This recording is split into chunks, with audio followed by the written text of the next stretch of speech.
The BBC presents Tony Hancock with Moira Lister, Bill Kerr and Sidney James in... Hancock's Half Hour.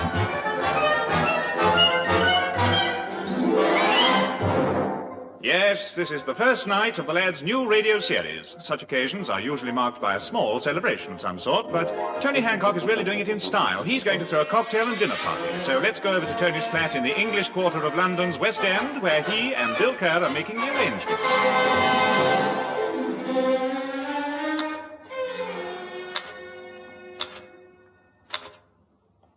Hurry up, Kerr.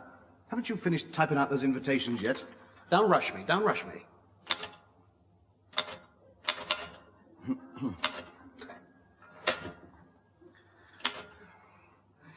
Might help if you took the gloves off. My hands are cold.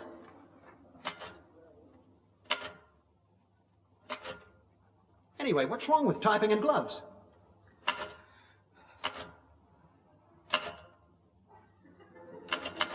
I like typing in gloves.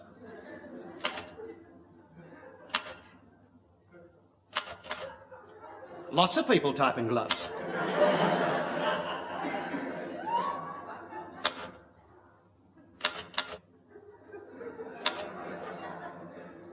Not in boxing gloves. Good boy. Now quit flapping, I'm nearly finished. I should think so. 65 invitations to be done. You've taken 5 hours over it. There you are, finished. Good, that's one done. Let's see now. Let's have a look at it. Dear Sarah... Madam. Oh, yes. Yes, it's the first time I've seen it spelled that way. Yes. M percentage 5/8 question mark A semicolon N. Look, Tub, I only hit the keys. After that, they're on their own. Now read the rest of it. You are cordially invited to a dinner party to celebrate the first program of my new radio series, XXXX. I was chasing a fly across the paper. And the smudge? He didn't quite make it. Well done. Where are we? Dinner will be served at 8:30 sharp. Dress optional, bring your own wife. Yes, that should be all right. Look, I think the whole idea's screwy. What do you want to throw a dinner party for anyway? Diplomacy. Get them all on my side. National newspapers, the BBC. I'm inviting all the radio critics and the high BBC officials. How high? By the time they leave here, it'll be coming out of their ears. Hang around. Get them in a good mood. That's it. Glowing write-ups in the papers. Fat contracts in my pocket. I'll be made. Famous. Success. Money. Riches, wealth. A star. I'll have a little engine put on my tandem. Quick, get the invitations finished. Yeah, what about some money for the stamps? Stamps? You don't want to waste money on stamps. Give us a pencil. OHMS. That'll do. OHMS? Old Hancock's mail swindle. No. Another thing, look at all this crockery. Broken plates, cracked saucers, cups with no handles on. I'll give you £10 to go out and buy new stuff, and look what you bring back. This lot looks as if it came out of a shooting gallery. You've been following me again. All right, come on. How much do they cost you? 6pence the sack, including 2 pots of glue. Well, that's not too bad. Come on, give us the change. £9.19 and 6, please. Yeah, well, that's what I wanted to talk to you about, Tub. Where's the change? Look, I'm coming to it. Hurry up. Look, we've known each other for many years now, Yes. and I'm proud to say that through mutual trust and understanding, yes. our friendship has ripened into close brotherhood. Where's me lob? After all, ask yourself, what would you have been without me? Rich. When you've been in trouble, haven't you always been able to come to me for help? Have I ever refused you advice? All right. Just tell me what you spent it on. Spent it? Spent it? Do you honestly think that I would spend money that doesn't belong to me? Yeah. I didn't spend it. I invested it. What in? National savings. Good lad, well done, I've misjudged you. What a good idea. National savings. Yeah, it was running at Goodwood, and the jockey said to me... Horse! He's back to horse! Now, Tony, take it easy. Oh, me money. Me tent knicker. Gone. I don't feel well. I'm going to have one of me turns. I'll get it. You will when you get back. Coming! Hello, Bill. Moira, my favorite woman. Come in, come in. Pull up a coal scuttle and sit down. Thank you, Bill. What a place this is. It gets more dusty every time I see it. Dusty nonsense. You could eat your dinner off these floors. I know, I've seen you. Honestly, there's so much junk in here you could get lost. I can't understand it. We have a woman coming every morning. Yes, to hunt for the one that came in the day before. Well, where's the owner of this upholstered dustbin? I'm not sure. I think he's having a look at the bathtub. He's not going to have a bath. Ah, he's just seeing how the gin's getting on. I'll call him. Hey, Tub. Hello! Somebody for you. Why don't they leave me alone? I've done my time. It's Moira. Oh, why didn't you say so? Halfway out of the window with me toothbrush. Hello, Moira. Hello, Tony. Tony, what have you done to your finger? It's all burnt and blistered. I dipped it in the gin. Pretty strong stuff, this. Billy boy, it's the best we've ever made. I wonder what effect it'll have on people. I don't know, but it's taken the enamel off the bath. Just a minute. What are you making this gin for? It's for my dinner party. Dinner party? Yes, didn't Bill tell you? I'm inviting all the radio critics and the heads of the BBC round here to celebrate the first night of my new radio show. 65 of them. Invite them here? Are you mad? You can't ask people like that to a place like this. And why not? Well, look at the state it's in. Even the mice have stopped inviting their friends round. Besides, it's much too small. Don't worry, Moira. The size of the flat won't bother us at all. We've already worked out the seating arrangement now. Here's the seating plan here, you see. We get 16 people round the table. And another 16 under the table. That's right. When the pudding comes in, blow a whistle, all change places. Well, that's 32 taken care of. What about the rest? Well, you'll notice that the trestle tables sort of snake out of the door and along the passage. Thus provided ample eating opportunities for the 6 Alberts with long forks sitting on the banisters.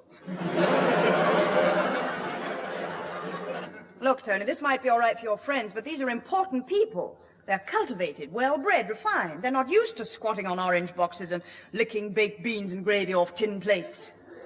They don't have to do any licking. They've got a lump of bread each, haven't they?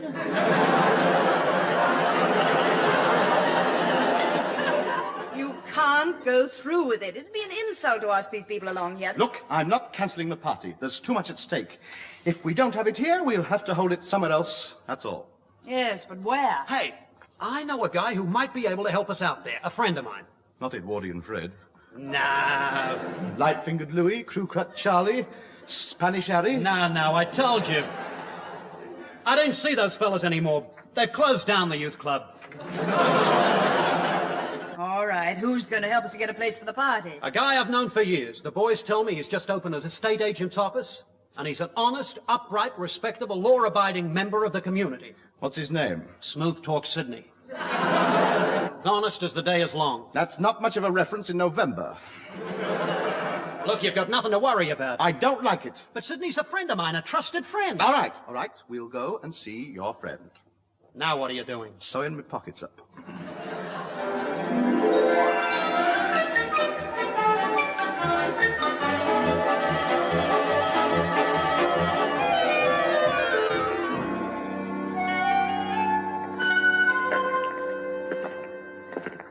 Well, this is the street. What, where Jack the Ripper worked? No. Quit worrying. All Sydney's properties in the West End. Then why's he got an office down here in the docks? Well, it's very handy if he ever has to make a quick business trip. He's got a gangplank running from his back window onto a South American banana boat. Well, here we are.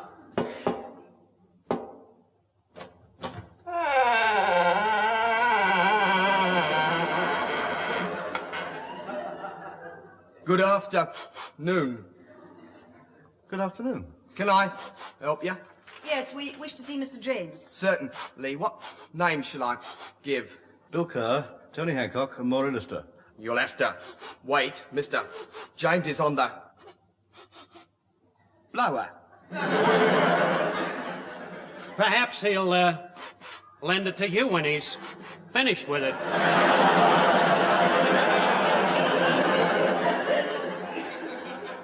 I'll just go and tell Mr. James you're here. Who was that? Coat sleeve Charlie.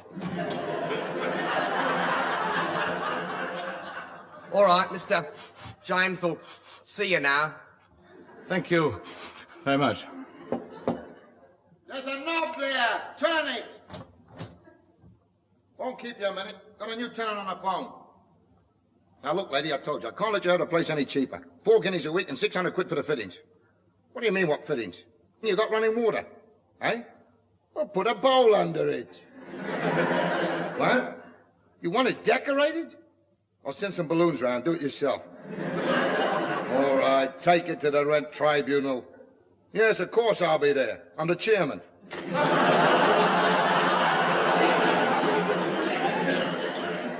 Stupid old moo. Now then. Good afternoon. Good afternoon. Blimey, where's the other one? What other one? Speak no evil. Sidney! Don't you recognize me? It's Billy the Cur. Well, Billy boy, how are you? Last time I saw you, you were running a big timber and phosphorus business in the city. Oh, Bill? Yes, selling matches outside Mansion House. Here, Billy, who's the mugs? Oh, Ixnay, please, Sidney. These are friends of mine. Strange. They look quite normal to me. There. There's a nice bit of crackling you brought along with her. It's the best I've seen you with. Introduce me to the young lady. Sure. Sidney James, Moira Lister. How do you do, Mr. James? Pleased to meet you, Moira. Permit me to shake your hand. You won't find a hand round there. My girl. Look, Mr. James, we were wondering if you could help us. He's good at helping himself. Tony. But it's my girl. I should Take your hands out of my cigar box. Now then. Look, it's like this, Sidney. Some of the boys were telling me you'd gone into the estate business. Well, I had to do something. Packed up my last business because of that complaints from the GPO.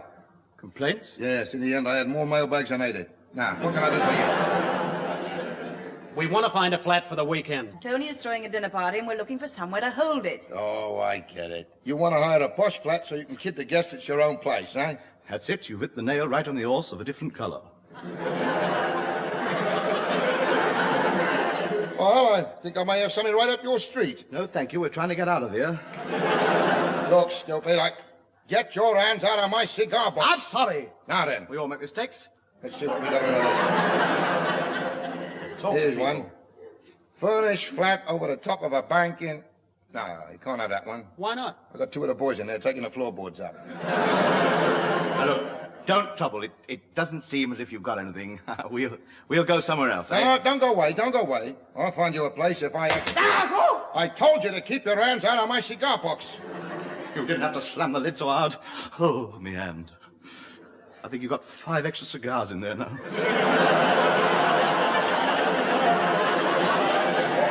Now, look, about this flat, I just had a smashing idea. What about a beautiful luxury penthouse apartment in Park Lane, use of wine cellar, all food supplied, 2 days, 50 nicker, move in tomorrow. Done.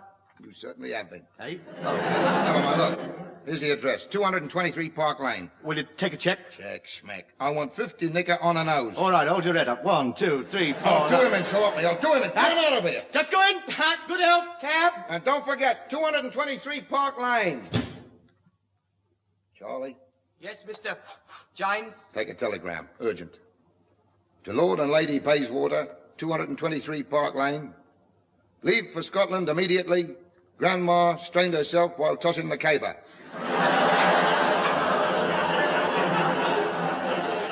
Signed, Father. Oh, what a stroke of genius.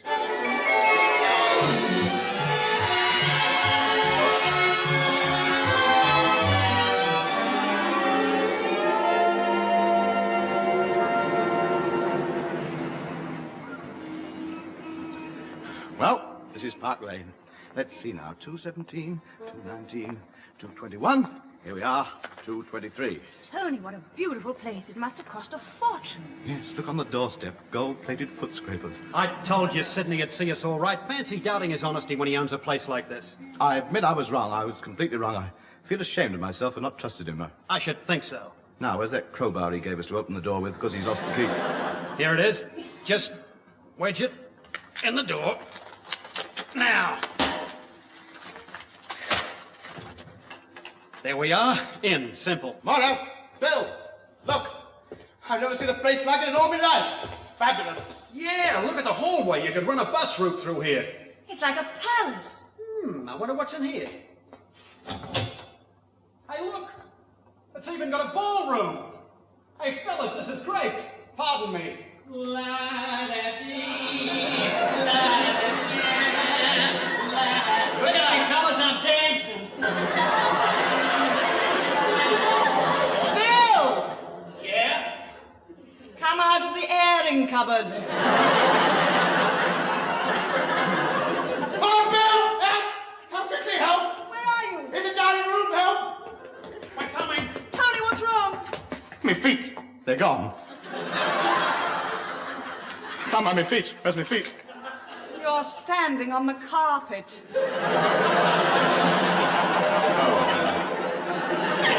Thank you, Maura. What a place. Oh, we got everything we need for the party here. Solid silver cutlery, posh dinner services, expensive wine glasses. Yeah, I've seen my glass. I'm having that one over there. No, you're not. That's mine. I saw it first. You're not having it. My party, there's plenty of other glasses. Look, I've taken a fancy to that one. So have I. Let go of it. Give it to me. Let go. Put it down, both of you. That poor goldfish has nearly fallen out 3 times. Now, come on, let's get started. There's a lot of work to be done.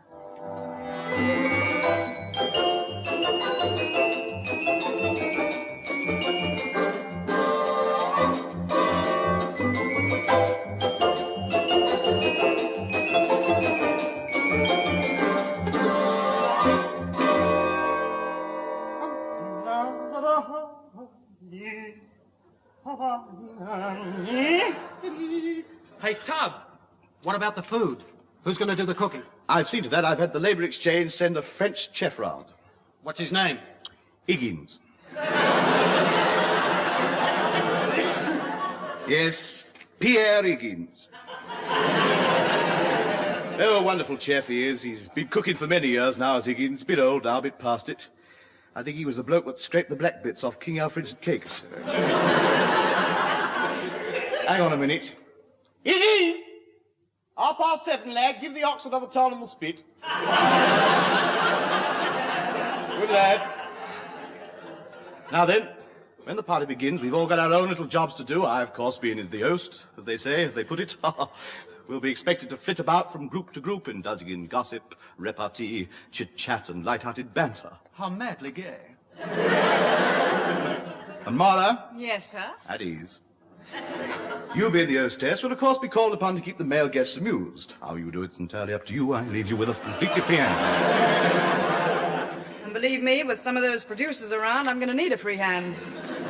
Now you, Bill, you'd like to look after the drinks, wouldn't you? Of course. Well, you're not going to. You can be the toastmaster. What do I have to do? Sit in front of the fire with a big fork.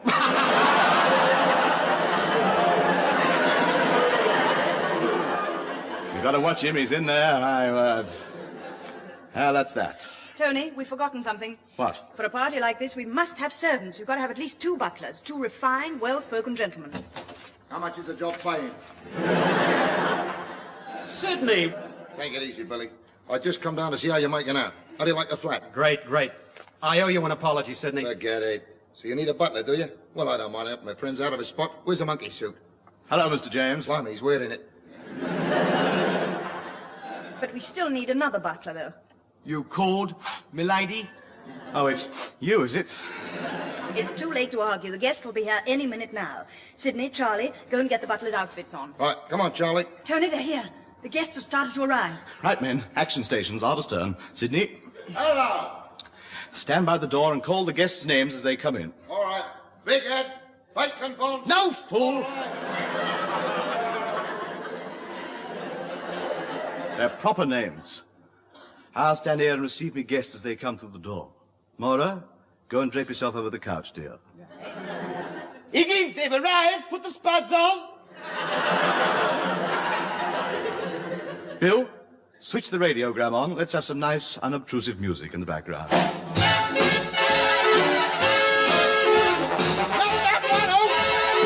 Sorry, I'll play the other side.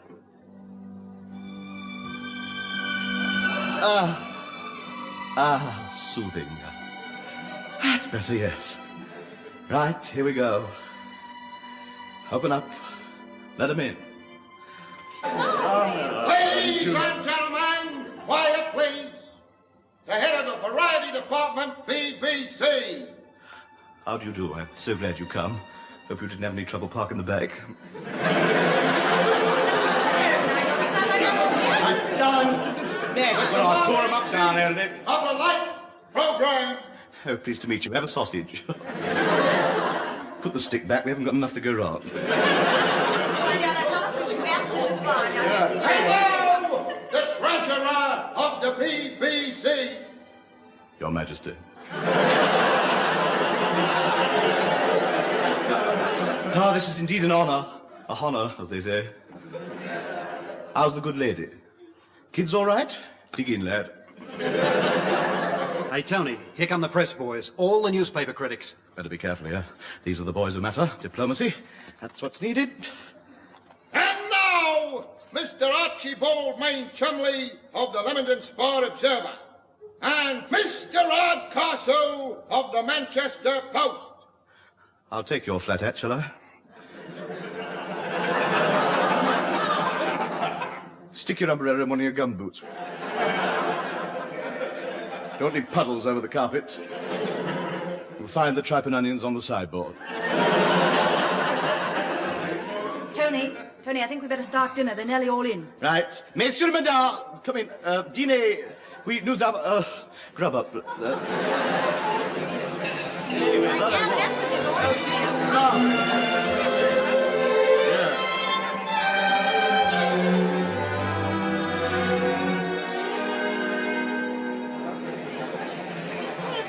So I said to her at the time, I said, rank, I said, I'm not having it, I said. You wouldn't. Well, I don't. I mean, you know me. I don't like attitude, I said. Well, so yeah, you're like that. Have some more asparagus. No, thank you very much. Oh, right.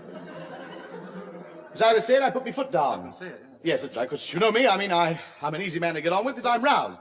Then you're in there. Well, I'm in. I know, I've I seen mean, you. but I'm... Again, well, you know, I mean, I'll be led, but I won't be pushed. Well, I don't I blame won't be you. pushed. I don't blame you. No, I've got to agree. I said to J. Arthur, Ranky, I said, I call him that, of course. I'm very intimate friends. course. Yeah, that's I've right. seen you. I said, I don't care if you can get Marilyn Monroe to star in the film with me. I'm not doing it, I said. wouldn't. No, I shouldn't think so. What? I don't want the bad, I said. I'm not stripping off and bashing that gong for anybody.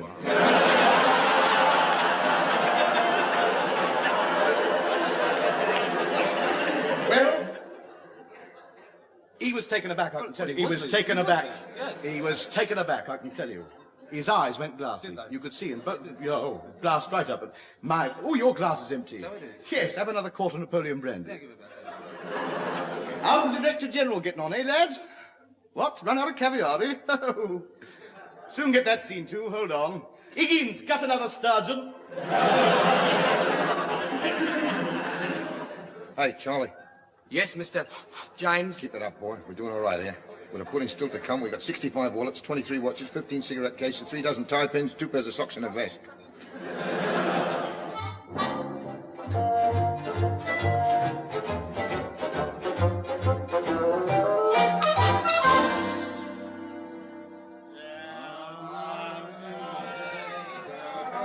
There you are, Tub. I told you that gin had put the party on its feet. Only just, though, they're holding on to each other as it is. Tony, do something. They've just lit a fire. Well, that doesn't matter. It does when it's on the table. Tony, we've got to stop them. They've started throwing things out of the window. Oh, don't tell me, tell Bill. I can't. He was the first thing to go. What's going on here? Hello, a newcomer, eh? He's a bit late for the party, isn't he? Who is he? He looks very distinguished. Monocle, top hat, tails, spats. It's funny, I don't remember inviting the Greyhound Express. Blimey, Charlie, Scarper, quick, look who's just come in. The geezer with a monocle. Who is he? The bloke who owns the place, Lord Bayswater. He couldn't have got the telegram. Come on, we've got to get out of here before the trouble starts. Gangway, mind your backs, thank you. Well, please, Well, go on, Tony. The poor man looks absolutely bewildered. Don't be rude. Go and bring him in. All right. Good evening. Good evening. Was I expecting you? Apparently not. Would you be so kind as to tell me what's going on here? Hello, we're a bit posh, aren't we? Well, actually, me and the boys here are partaking of a slight booze-up. Nice place I got here, isn't it? It used to be delightful. Tell me, who threw jelly over the Rembrandt? I don't know, I suppose it was the same bloke what slashed up them Goyas. Oh, look! The carpet's on fire! My word, so it is, yes. Really must remember to put my foot on them cigar butts. Oh, that carpet cost £700. All right, don't get aerated. Pour a glass of beer over it. That'll put it out. Oh, no! You all right? He's gone white. You're cold, aren't you? Here, jump up on the table, have a warm round the fire. Yes, soon stoke it up. Ha ha ha.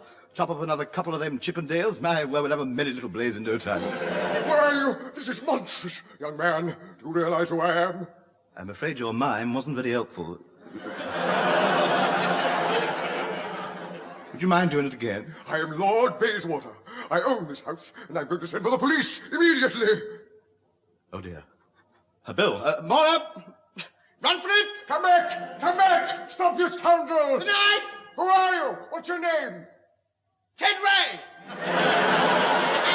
Bats, measles, and gleam, flake, ding-a-ling. Cab, taxi, rickshaw, good night.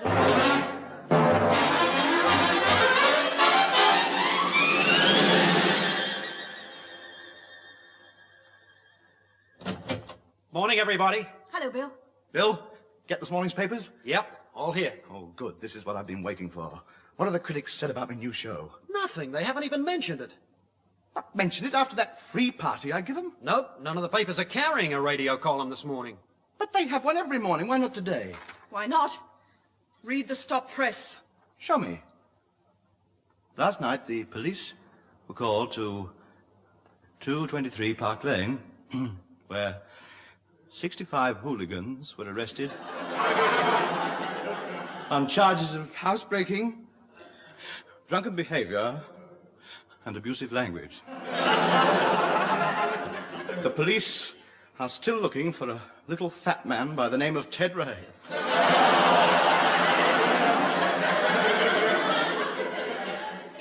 Bill? Yeah? Ring up Sydney and book 3 passages on that South American banana boat.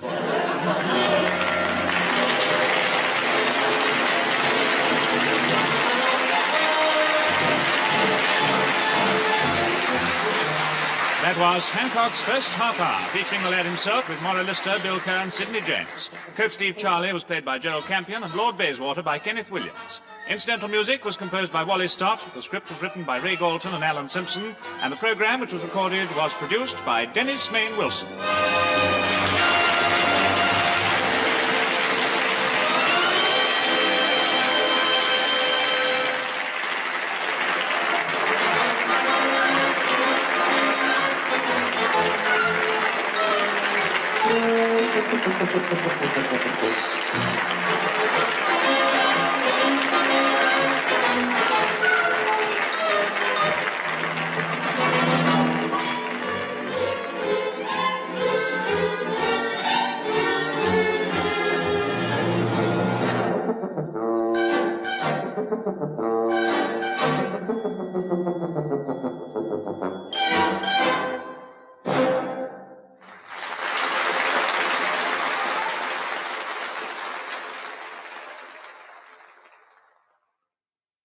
The BBC presents Tony Hancock with Maury Lister, Bill Kerr and Sidney James in Hancock's half hour.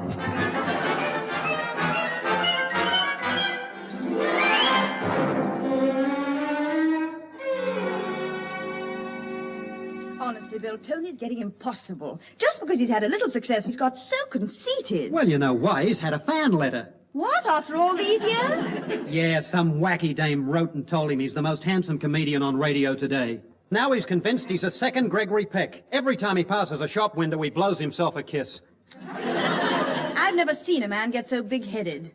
He's even had a portrait done of himself. I know. When they got to his eyes, they had to send out for 2 more tubes of red paint. He's getting so vain. Do you know that he spent 3 hours at the beauty parlor yesterday? Oh, no. Yes, he went to choose a new hairstyle. He said he wanted something to suit his type of features. So what did they do? Combed it down over his face and left it. Shh, here he comes. Who's wonderful? Who's marvelous? And the answer is me. Who's lovable? Who's kissable? Ah, good morning, me faithful peasants. What a beautiful day it is. Just spent an exhilarating 2 hours in my boudoir, curling my hair. Your hair's dead straight. Have you caught the chest?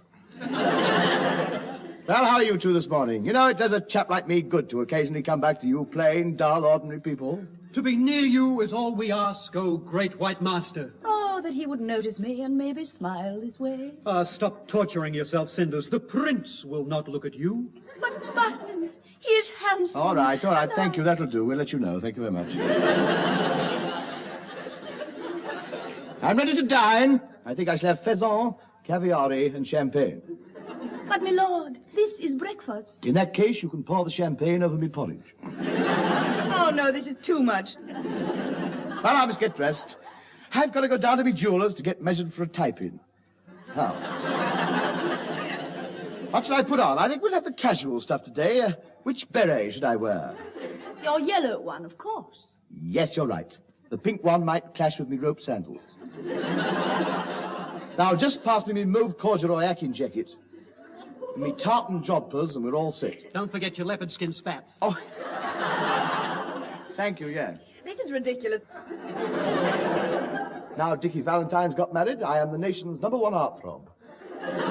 I am an idol. An idol what? Steady, Billy.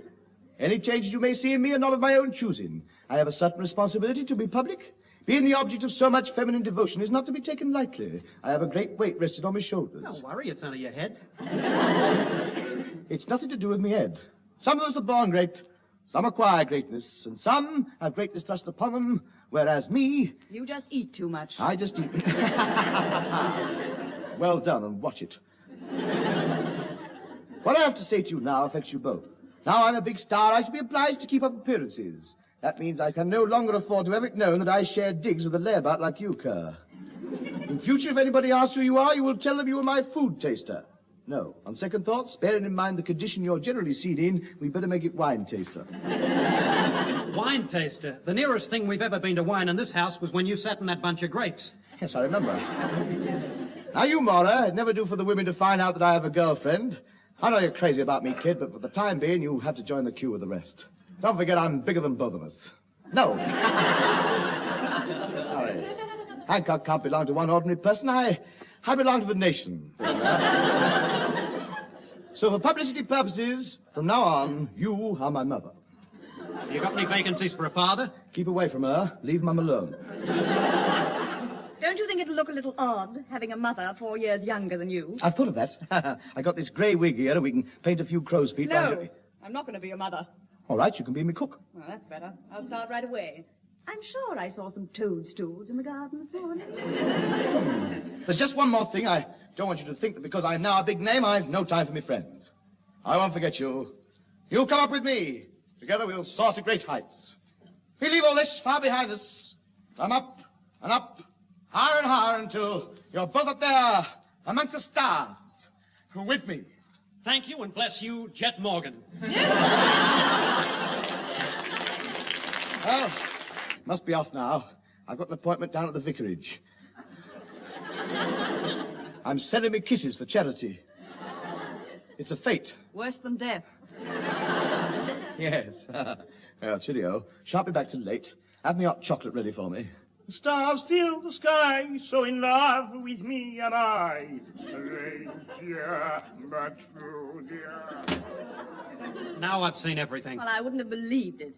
How can a guy be so big time, so conceited, so egotistical? It's not even if he's handsome like me. Now, don't you start. If Tony's not careful, he's going to make a complete fool of himself. He's got to be taught a lesson. Yeah, I think you're right. Yes, but the problem is how? Hey, wait a minute, I've got it. Now, just suppose he was mobbed a few times by a couple of 100 screaming, scratching bobby soxers, and they ripped all his clothes off his back, cut locks off his hair, and carved their initials on his chest. Perhaps he wouldn't be so keen on being a heartthrob then. Well, yes, if there's only one snag, what woman in her right mind would get worked up over him? The ones we're going to hire. Oh, I see. I know a couple of 100 girls on slack time at a pickle factory who jump at the chance. 20 fags and they'll tear him to bits. Well, if you think it'll work... It's a cinch. By the time these girls are finished with him, the only swollen thing about his head will be the lumps. I'll get him down here outside the house first thing in the morning.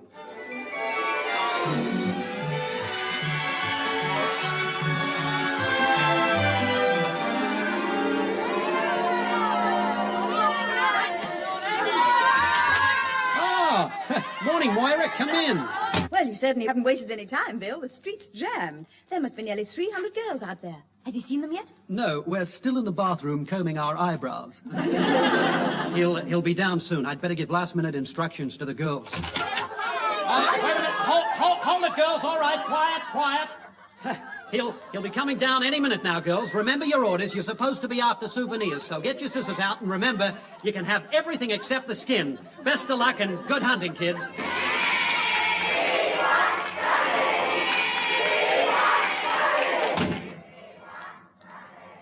Listen to that. Well, the slaughterhouse is ready. Now, where's the fatted calf? Bill, Maura, have you seen them? Hundreds of them outside. With fans. Look at them. Waving banners. We love old Hancock. Ah, bless them. They've come to do me homage. Homage, damage, what's the difference?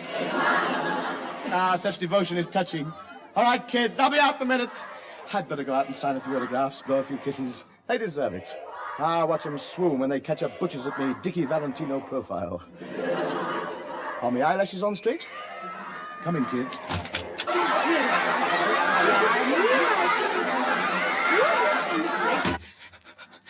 Maura, close your eyes. Bill, find me a barrel. Tony, what happened? I don't know. I just opened the door and whoosh, starkers.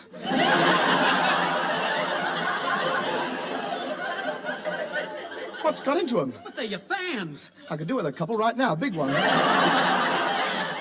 Hurry up with that barrel. Oh, nobody's seen me in this condition for 29 years. Here we are. Now, just climb in. Oh, sanctuary. Just nail me braces on the top. That should hold. Now, all right, Moira, you can open your eyes now. What are you laughing at? You and the barrel. Have you seen what's written on the side? What? Stout and bitter. Yes, very good. I'm sorry, I don't think that's very funny. Bill, put the stopper in the bunghole. It's drafty. Just a minute, Tony. Tony, what are all those girls' names tattooed on your chest? Yvonne, 1945. Fifi, 1945. Gretchen, 1945. Trudy, 1945. Karen, 1945.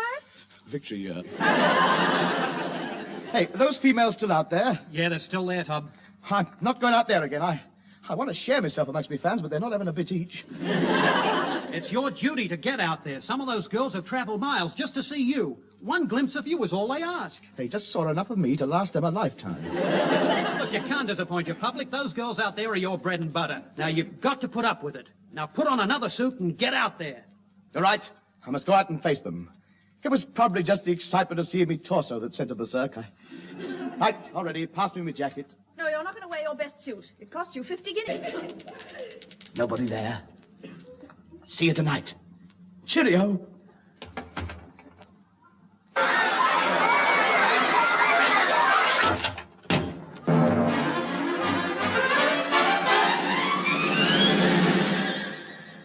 Beard. Dark glasses. Wig. Long overcoat. Mask. Barrel.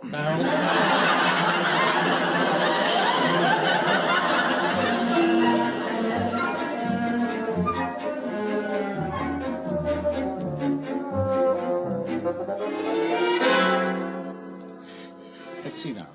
Silk dressing gown with the red dragons. Pigtail. Lampshade.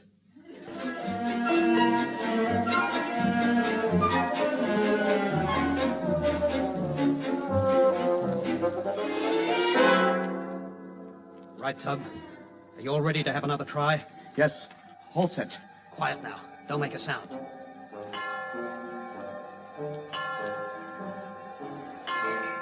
$3:00. Yes. Soon be morning. I should think they're all asleep out there now. Wish that moon wasn't so bright. Oh, it won't matter with your face blacked up. Do you think it'll be all right to walk out there, or should I crawl along on my stomach? What does it matter? You're the same height either way. Now, a bit more soot round here, a few branch leaves and things round here. Stick your arms out. Fine, you look just like a tree now. Off you go.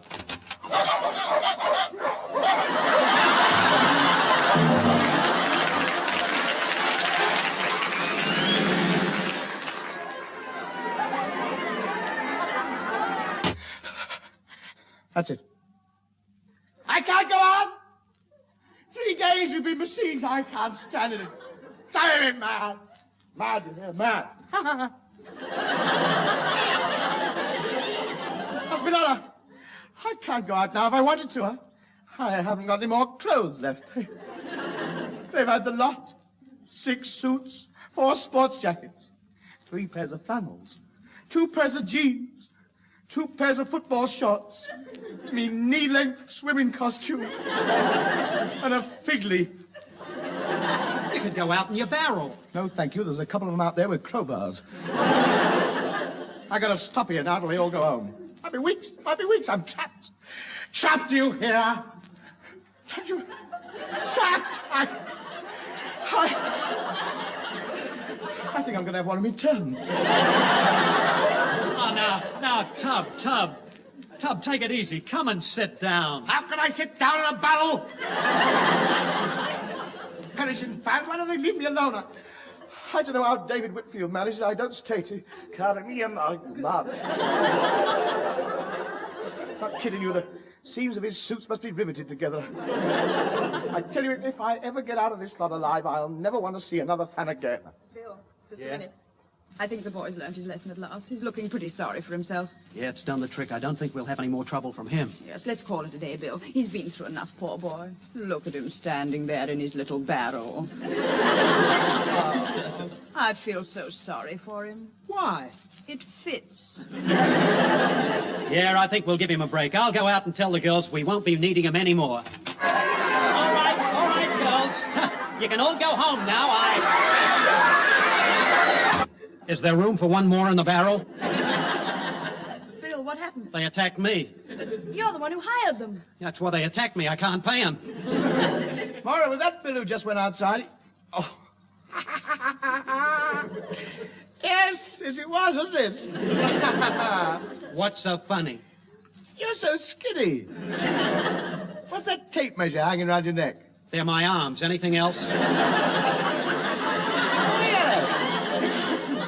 Look, Laurel and Hardy, stop arguing. We've got to think of a way of getting out of here. We can't stop here forever.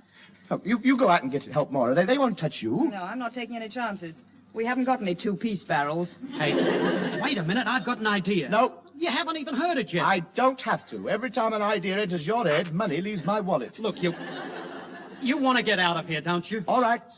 What is the idea? We ring up Sydney. Not smooth talk Sidney James. Yeah, Sydney's just the man to help us. He could provide a bodyguard to get us out of here. He's got some of the toughest boys in town working for him. Look, I'm having nothing more to do with Sidney James. That man is a criminal. He is not. He's just got strange ways. I'm not surprised.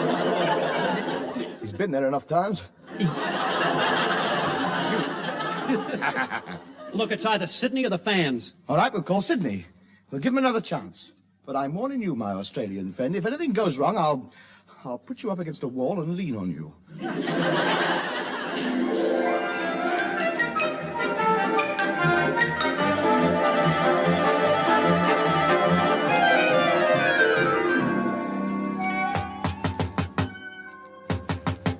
Who is it? Sid, open the door. Wait a minute.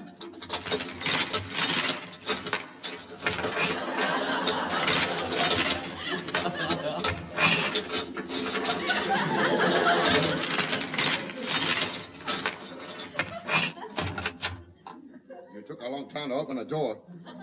Oh, the door's open. I was locking my money belt. All right, now what do you want from me? Protection. The only way we can get out of here alive is under escort. We want a bodyguard, the biggest gorillas you can find. You're dead lucky, Billy. I got 3 of the boys outside in the car. Good. Are they real toughies? Tough. These boys bash each other over the head with cricket bats just to keep their hair down. How big are they? Gigantic. Not one of them under 5'6".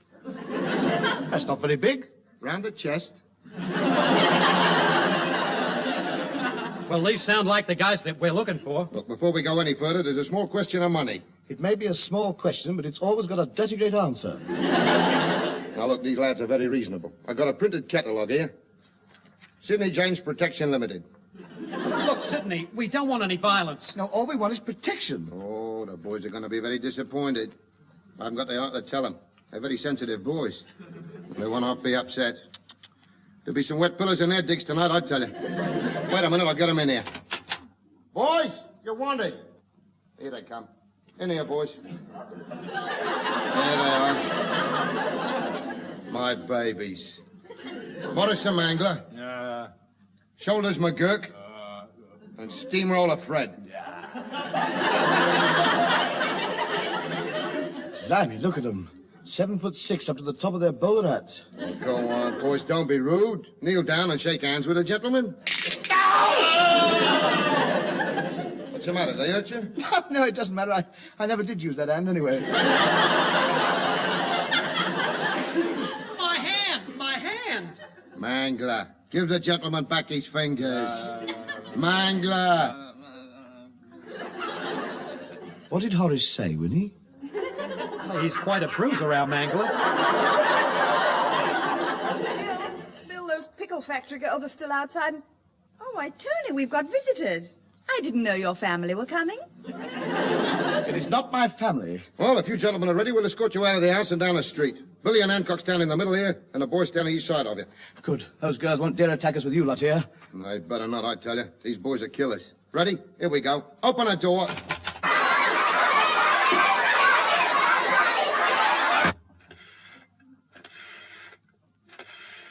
Hello, the Dog and Duck. Could you send round 4 more beer barrels, please?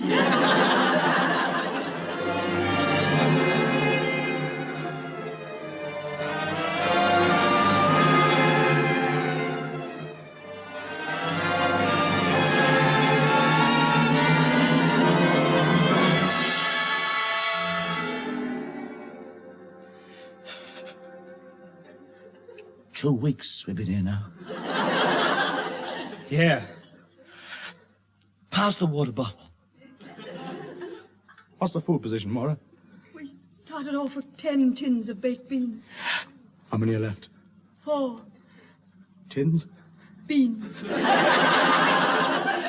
All right. Slice them up and pass them round. What news of the enemy? They're still out there. Haven't they got homes to go to? Yeah, they're working 8-hour shifts. They're camping out there in tents. They're determined to get us, Tub. That's what I call real fans. They're not content with your picture in the bedroom. They want your head hanging up there. Oh, say, where's Sydney? He's over in the corner. Morris the Mangler can't get to sleep. Oh, Goldilocks goes down to the forest.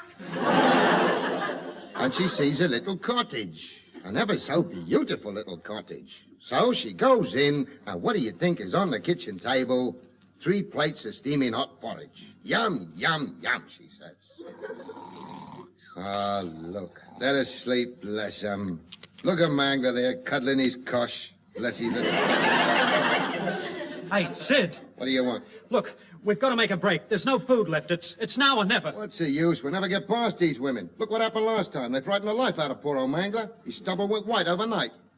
There must be a way out if only we could think of it. It's like being in a prison. Prison. That's it. What? You remember the last time I was up at Dartmoor? Oh, yeah, 10 years for smash and grab, wasn't it? That's right. Of course, I was innocent. Of course. It was like I told the judge. I just happened to be passing a jeweler's shop and I saw a Colorado beetle clawing up the window. Naturally, I threw a brick at it. Naturally, but it flew away and you were running up the street trying to lasso it with that string of pearls. Exactly. Well, anyway, do you remember how I got away from Dartmoor? I spent 5 years digging a tunnel. Oh, yeah. You remember where I come up? Wormwood Scrubs. Yeah. Well, that was a bit of bad luck. Point is, the idea was right. Are you suggesting that we dig our way out of here? Why not? It's only a couple of 100 yards. Come up the other side of them. They'll never know we've gone. Come on, let's get started. Wake the boys up. Tony's already woken them up. Well, at least he's talking to them. Well, you know, what with the enemy out there and us in here, mine's of the war, didn't it? Yes, yeah. I was in the army myself. Yes, so was I. Well, a lot of blokes were. Yeah. Anyway, this battle I'm talking about, it was in the desert. The desert, you remember. This officer come up to me. He was a big head, you know. Yeah, I know the type. Just out of school he was, mark you. Well, you know the type. I don't mind taking it from the older blokes, but not the kids, I said. Well, would you? Anyway, he says to me, advance. I said, what? By myself? He says, well, the others are all on leave. Well, you know me. I'm a reasonable man. I hope. I hope I can say that. Thank you. I wasn't having it. There's a limit, so I threw my rifle down. I threw it right down. Well, that shook him. It shook him. His eyes went glassy. His pips nearly jumped off his shoulder. He didn't know what to say. He was speechless. You know, he turned away. He walked about 10 paces. You know, then he turned round. He looked at me, just as I'm looking at you now. That's right. Just the very same situation. It might be, yes. He sort of smiled at me. And you know what he did? What? He shot me.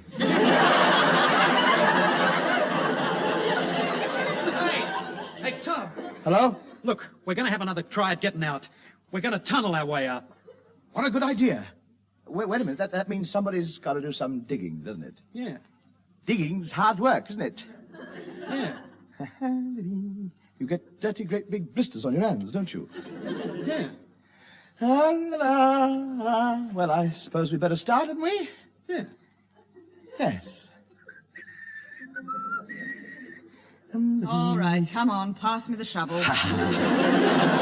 That's it. Good girl, Maura. There you are. Dig up, girl. Come on, faster, faster. She's a strong girl.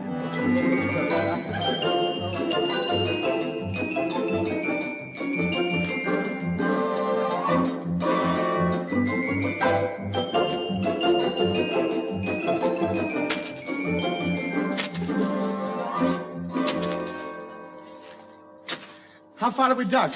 About 150 yards. Is that all? Hurry up, Maura. We haven't got all day. Dig, girl, dig. Faster. Get your back into it. That's more like it. I'm digging as fast as I can. If you want me to go any faster, you'll have to give me the shovel. I can't do that. I've got to have something to lean on. You've got fingers, haven't you? I don't know. The girls of today, they're not as strong as they used to be, you know. Hey, Bill, what happened to Sidney and his boys? Well, you know that big tunnel we crossed over a couple of hours back? Yes? They caught a train and went home. Why didn't we do that?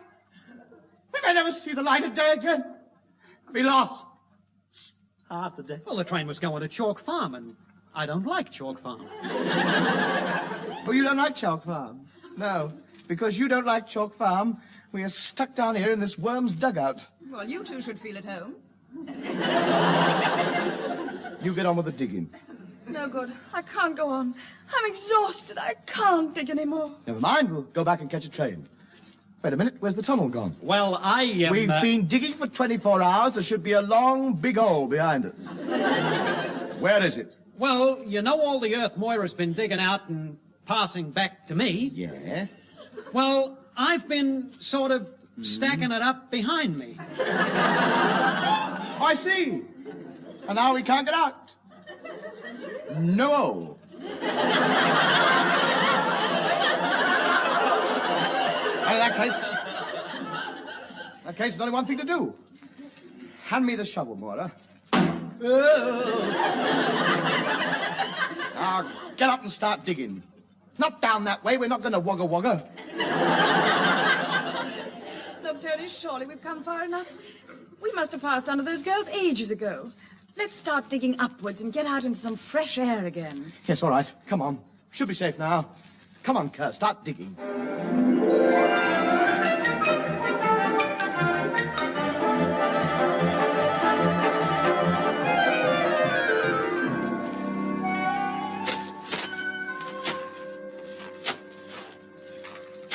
Well, can't be far now. Just one more.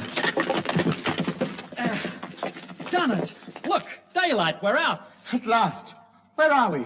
We're inside a building. So we are. Hey, what's that smell? Smells like onions. It is onions. Tub, quick. Back down the tunnel. Why? We've come up inside the pickle factory. Look out, the girls are seeing us.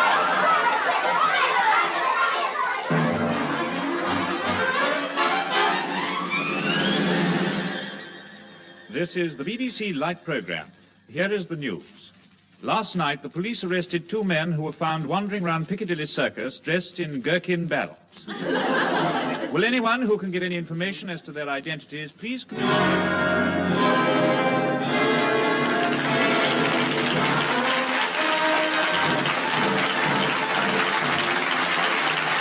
You've been listening to Hancock's Half Hour, featuring the lad himself with Maury Lister, Bill Kerr and Sidney James.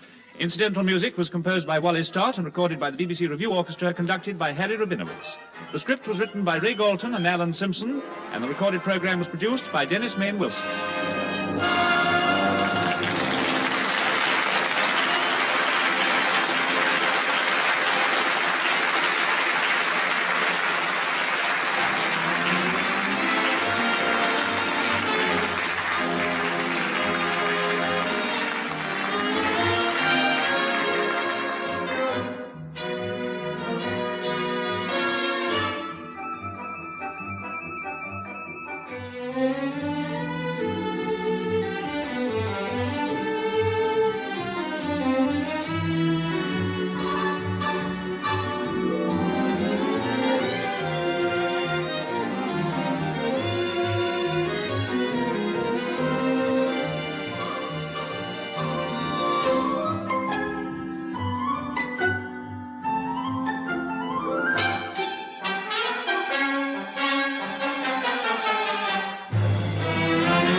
The BBC presents Tony Hancock with Moira Lister, Bill Kerr and Sidney James in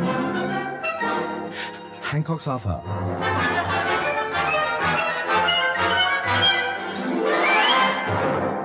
At some time or other, everybody feels run down. This pace of modern life tells upon us all. As a matter of fact, Tony Hancock hasn't been feeling at all well lately, so much so that only this morning Bill and Moira finally persuaded the lad to go round and see his doctor.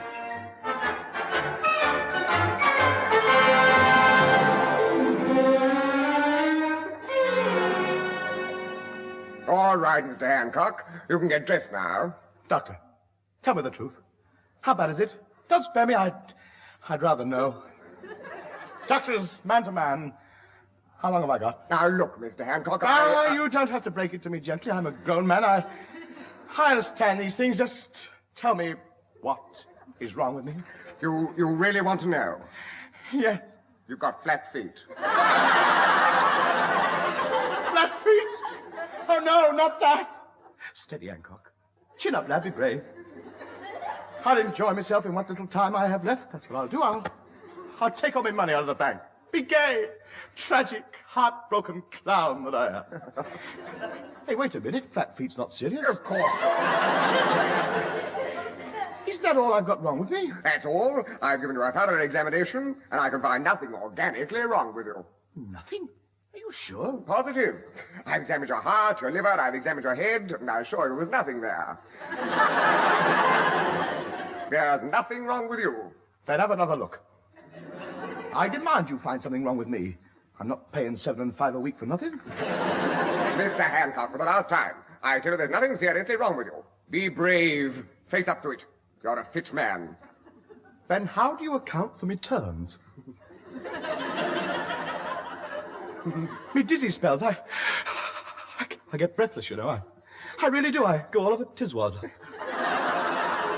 I've diagnosed all that. Yes? You're too fat. Thank you for being so tactful.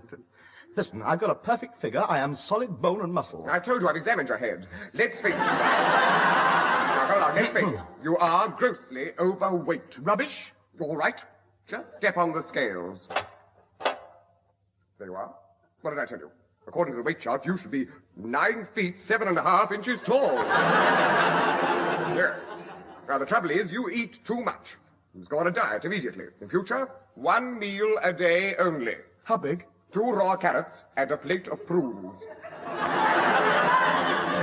2 raw carrots and a plate of prunes? That's right. And I'll see you in a month's time. Not if I stick to that diet, you won't. And another thing, exercise is what you want. Strenuous exercise, as much as you can get. How about a fast game of chess? No.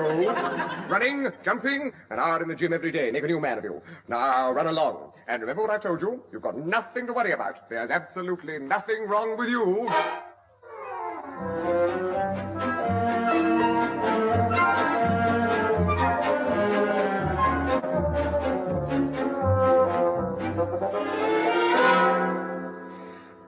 doctor said I haven't got very long to go. It's a miracle how I've managed to last this long. He said I'm the bravest man who ever walked into his surgery. But there's nothing he can do for me. I just got to wait.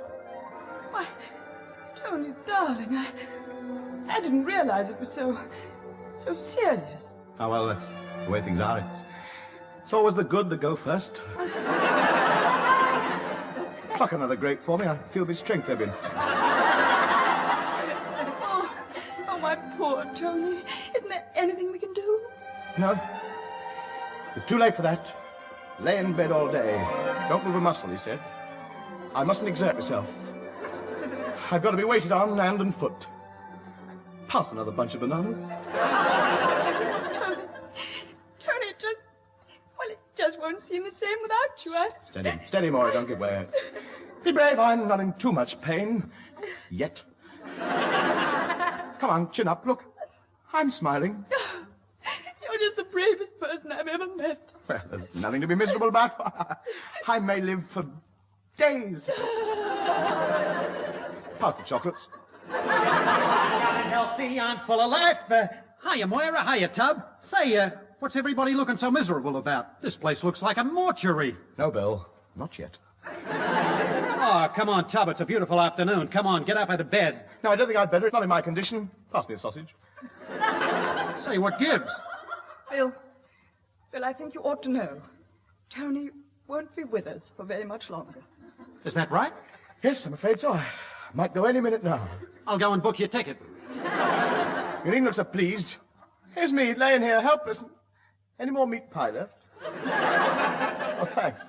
Cut the crust off for me, Maura. Yes. As I was saying, I expected a bit more sympathy, Clara. Callous, that's what you are, callous. Well, you look so healthy. Ah, but that's one of my symptoms. A rose always looks its prettiest just before it drops off. All right, Rose, what's wrong with you? What's wrong with me? Oh, yes, the name, yes.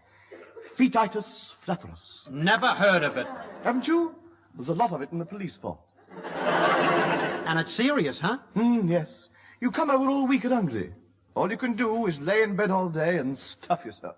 Then what are you worrying about? You've been doing that for years. I'm not going to argue about it. I'm a sick man. All right, Bill, I'll get it. Hello? Oh, Doctor, you want to speak to who? Tony? But that's impossible. He's much too weak to answer the phone. Where is he? Well, you should know. He's only doing what you told him. Yes. He's lying in bed eating. Carrots and prunes? Oh, no. Well, meat pies, sausages, bananas, cream buns.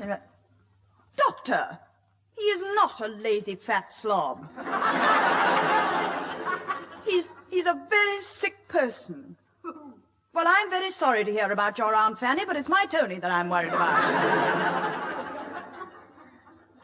I beg your pardon? There isn't? But he said... Yes, but he don't... Oh, but... Oh, I see. Nothing at all? Oh, I see. Thank you for telling me, Doctor. Yes, don't worry. I'll see he does. Yes, leave everything to me. Goodbye.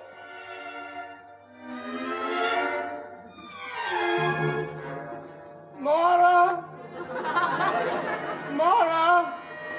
Come and turn the pages of my book.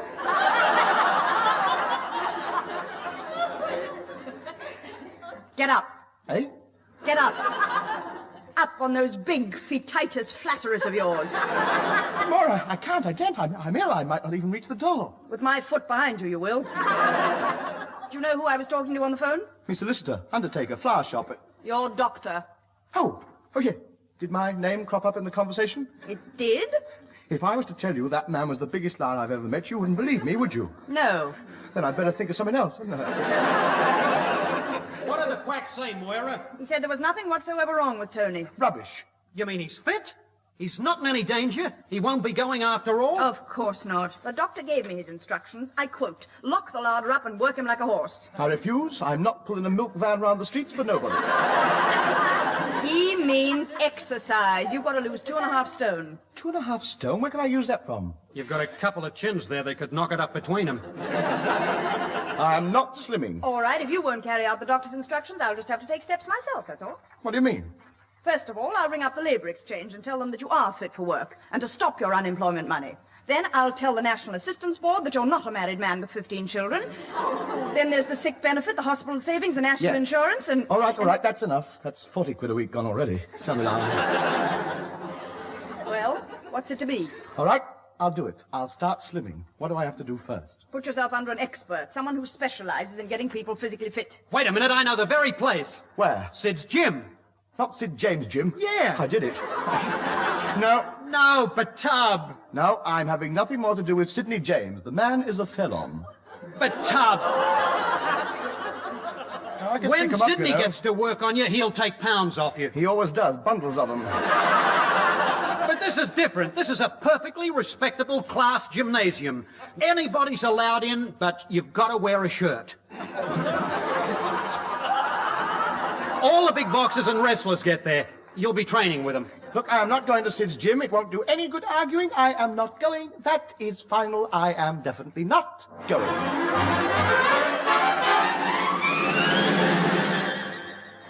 Well, here we are, Sid's gym. All right. So you persuaded me to come down here. Jolly good.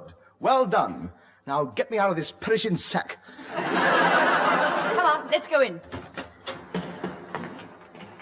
There you are. What a wonderful sight. Look at all those athletes. Everybody in this room at the peak of physical fitness. Look at that group over there. Those muscles, those shoulders, those thick, sturdy legs. In a month's time, you'll have a body like that, Tub. I sincerely hope not. That is the South Croydon ladies' wrestling team. Bill, where's Sidney? That's him in the turtleneck sweater. Who's the bloke he's talking to? Punchy McGurk, the heavyweight champion of Shepherd's Bush. He's Sydney's best boy. He's fighting for the British Championship next week. All right, now listen, Punchy, you got to win this fight next week, see? I got a fortune on you. First of all, let's go over the rules again. Good, clean fighting. No holding, biting, gouging, butting or kicking. Now, if you stick to those rules, we've had it. Listen what you got to do. Halfway through round 2, you go into a clinch. Get close to the champ's ear hole, tell him his back's to the television camera. Then when he turns around and smile, kick him in the kidneys.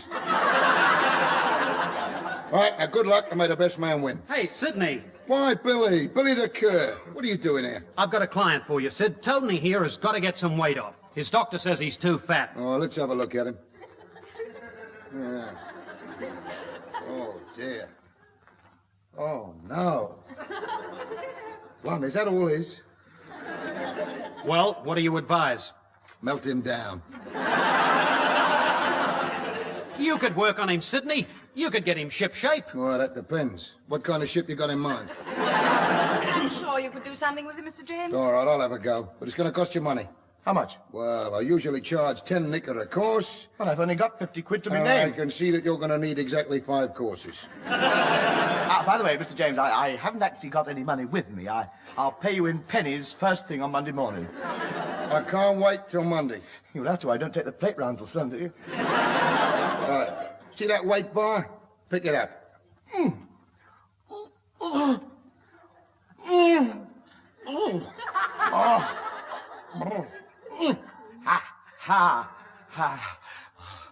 There. Well done. Now hold it there. I'll put the weights on the end. What do you think, Sid? Can you do anything for him, Mr. James? Well, it'll be a waste of time giving him exercises. You know the best thing for him? What? Box. You're right. I'll go and get one made. No, I mean fighting. Put him in the ring. That'll get his weight down. Oh, no, I'm not letting Tony go into a boxing ring. He's got no idea. He'll be massacred. Why, he couldn't even punch his way out of a paper bag. Well, no, not those big brown ones, no. But those little ones they put sweets in, 3 or 4 hefty thumps, I'm nearly through. But I'm in there. Look, I don't want him to fight anybody. He just needs exercise. All he need do is some shadow boxing. What odds will you give me on the shadow? I think Sidney's right. A bit of boxing will do Tub the world of good. But I think somebody ought to be in the ring with him, just to give him a proper workout. Oh, you do you? Well, how about you coming in with me? Let's have a go at you. Well, there, well, you know, I'd love to, Tub, but... Yeah. Well, my arms are playing up again. Oh! Rheumatism. Yes. Well, they get all sort of stiff and I can't move them. You know how it is. Yes, of course. Look, they've seized up again. Yes, I see that. I can't even get my hands out of my pockets. I know. Happens every time we go into a pub, doesn't it? All right, don't worry. I'll get one of the boys to spar with him. Oi, Punchy! Here, wait a minute. Oh, no forehead there. He's the champion, isn't he? Yes, you've got nothing to do now. Sparring partners haven't turned up. Why not? He's still in hospital. Good night. Now, come back. Punchy won't hurt you. He's gentle as a lamb. Then why are his sparring partners in hospital? Well, it was their own fault. They hit him on the chin and broke their arms. Just a minute. Punchy! Hello. Mr. Hancock here wants you to put the gloves on with him. A pleasure. Me punching bag's busted. I don't think I'll bother. I'll get me exercise somewhere else. Ta-ta! I'll go home and take me goldfish out for a run. I tell you got nothing to worry about. Get those gloves on and get in that ring. No, I don't want to. Ah, you're yellow. Hey, did you hear that, Tub? He said you're yellow. Yes. Observant, isn't he? Mr. James, we've got to stop this. Tony doesn't stand a chance. Look, lady, he came here to be reduced, didn't he? Yes, but not to pulp. Relax, lady. Come on now, let's get started. Remember, Hancock, when he comes towards you, keep moving. I will. If you hear a couple of bangs, don't worry. It's me going through the sound barrier. All right, come on now, let's have it. Quiet, everybody. Seconds out.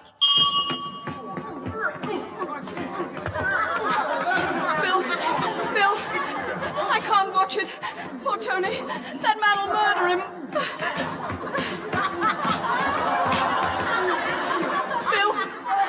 Bill, what's happening? Is he still alive? I don't know. I can't watch it either.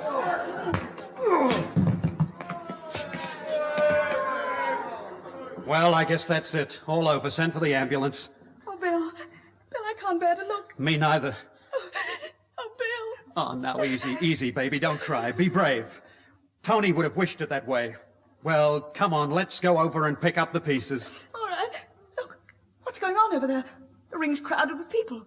Who are they? Newspaper reporters looking for a story, probably asking the champ for all the gory details. I'd just like to ask one more question for my readers. That punch you knocked him out with, what do you call it? I don't know. I just lashed out and thumped him one. Extra!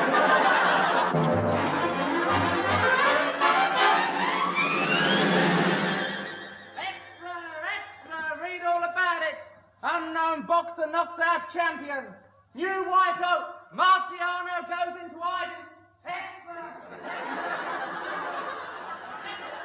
Stenhousemuir 4, Cardenbeath 2, and finally St Johnstone 3, Queen's Park 1. Cricket results. MCC Touring Team 2 all out and 3 for 9 wickets. Australia 993 for 1 declared. Match draw. Boxing. Punchy McGurk, the leading contender for the British heavyweight title, is still unconscious after being sensationally knocked out during training by 2-ton Tony Hancock, the unknown boy from Birmingham. It's reported that if Punchy McGurk doesn't come up for his fight with the reigning British champion at the White City tomorrow night, his manager, Mr. Sidney James, will forfeit the purse of £5,000. Unless, of course, Mr. James can find a substitute to take Punchy McGurk's place. Marbles. Last night in a Fleet Street gutter... Yeah, switch it off. See what you've done now, Hancock? I'll never get Punchy fit by tomorrow night. 5,000 nicker down the drain. But it wasn't my fault. I couldn't help knocking him out. I'm still trying to figure out how you knocked him out. He didn't. Punchy ran into his stomach, bounced off and hit the back of his head on a post. Oh, so that's how it was done. Yes, and it's going to cost me 5,000 nicker. Unless we can find a substitute. Do me a favour. The heavyweight champion of Great Britain. Who'd be stupid enough to go in the ring with him? Who'd be stupid enough to risk his life fighting a bruiser like that? Who'd be stupid enough to... Hey, stupid. I'm not doing it. I'm finished with boxing. Every time I get in that ring, I see red. Why? It happens to be the colour of my blood. Look, I guarantee you won't get hurt. This is the idea. We put you in to take Punchy's place. They're all calling you the new wonder boy anyway. So I save my 5,000 nicker, right? I go out and get all the money I can lay hands on and put it on the other bloke. Then you lay down in the second round. Tony boy, we can't go wrong. You take a dive, I clean up, and you get the loser's purse money. £600. No, I won't let him do it. Look, Moira, think what he could buy you with that 600 quid. Fur coat, expensive dresses, perfume, jewellery, full gear. That line of talk won't get you anywhere. Moira thinks more of me than knick-knacks like that. You won't persuade her that way, will he, Moira? Moira, will he? Moira. Keep still. How can I tie your gloves on if you keep moving about?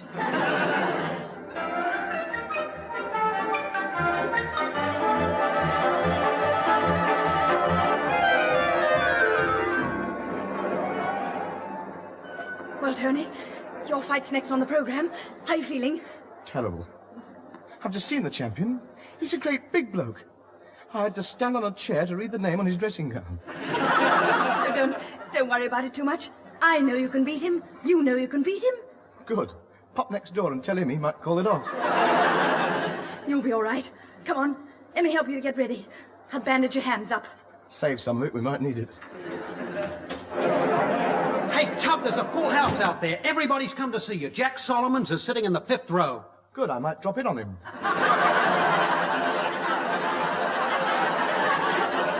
Come on, Tony. Let me help you on with your gloves. Oh, all right. Pass them over. Oh, you've dropped them. Say, what have you got in those gloves? Oh, just a few trinkets to bring me luck. Empty 'em out.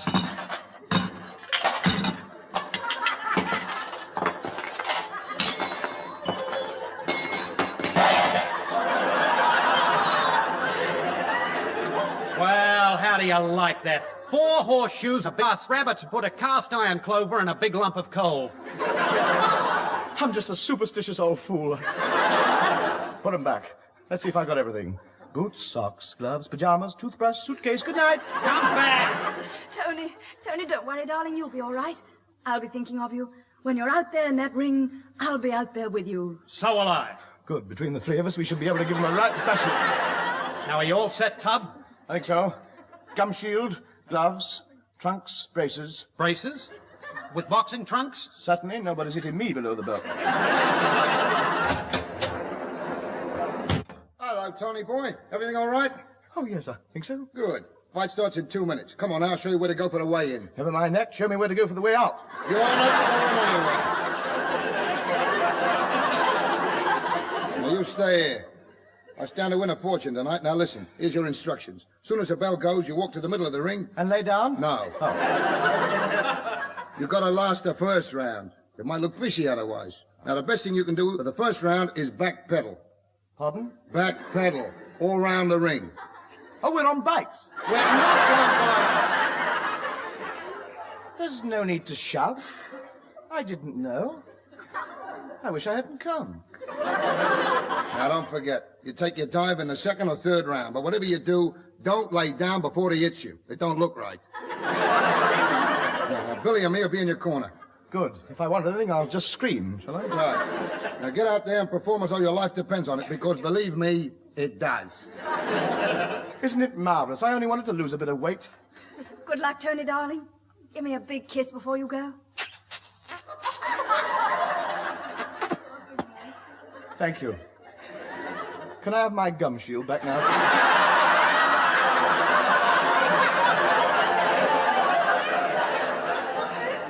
All right, come on. I'm waiting for you. Good luck, Tub. Milo, and ladies and gentlemen, it's to the 15-round contest. 3 minutes each round. For the heavyweight championship of Great Britain. Between the older John Muscles of Battersea.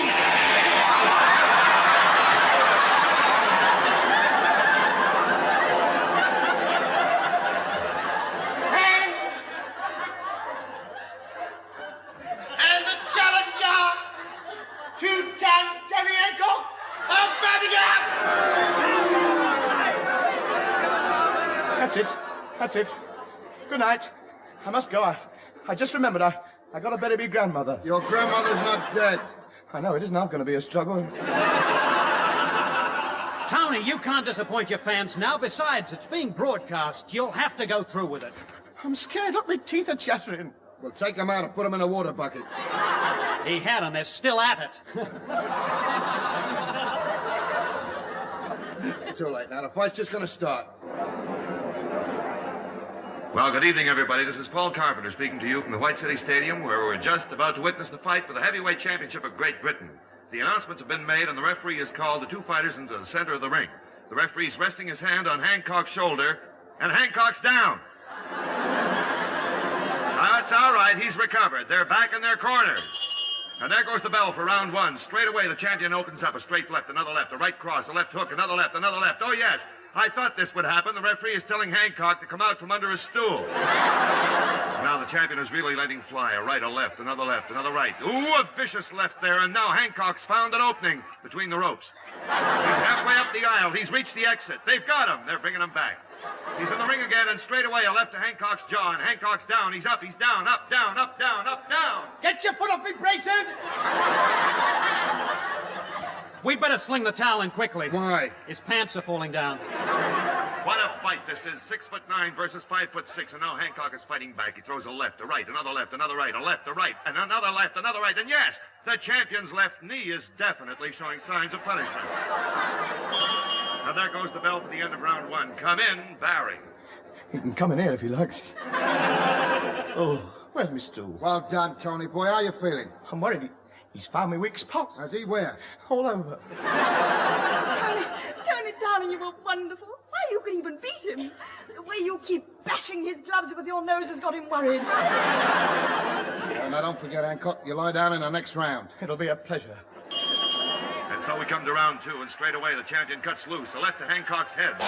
A right to Hancock's head. A left to Hancock's head. How can Hancock stand this terrific punishment? Tony, take that bucket off your head. Now the two boys are in the middle of the ring. They've gone into a clinch. Of course, this isn't really my game, you know. I didn't think it was. Well, it's not really. You could tell. I mean, you spotted it straight away. I saw you. I saw you. I'm a wrestler, really. I thought you were. You could tell by my build. I wrestled that Carnera once. Did you? Nice fella. You'd have liked him. A real gent, a tough he was. Oh, yes. Yes, I think I was there. You were there at the time. Anyway, we were in a lock, and he grabbed hold of my leg, and he twisted. I said, here, you can't do that, I said. You can see I meant it, because I'm like that when I'm roused. I'm a funny bloke. Charlie will tell you, Charlie? Well, he's seen me go, I can tell him. Anyway, I said to this Carnera, pack it up, I said. Yeah. His muscles nearly jumped out of his skin. They did, yeah. They did. Anyway, he raised himself up on one elbow. Yes. You know, he looked at me just like I'm looking at you. He did. Now, this minute, yes, admiration on his face. Then he smiled at me, just like you are now. Yeah. He reached out. Yeah. He took hold of my hand. Yeah. You know what he did? What? He broke my arm. And now the referee has pulled them apart, and the champion throws a terrific right hand into Hancock's stomach. Now he's struggling to get it out. And there's a bit of a brawl going on. The champ's down. Yes, he's down. The referee's counting. 7, 8, 9, out. It's all over. The new heavyweight champion of Great Britain, 2-ton Tony Hancock.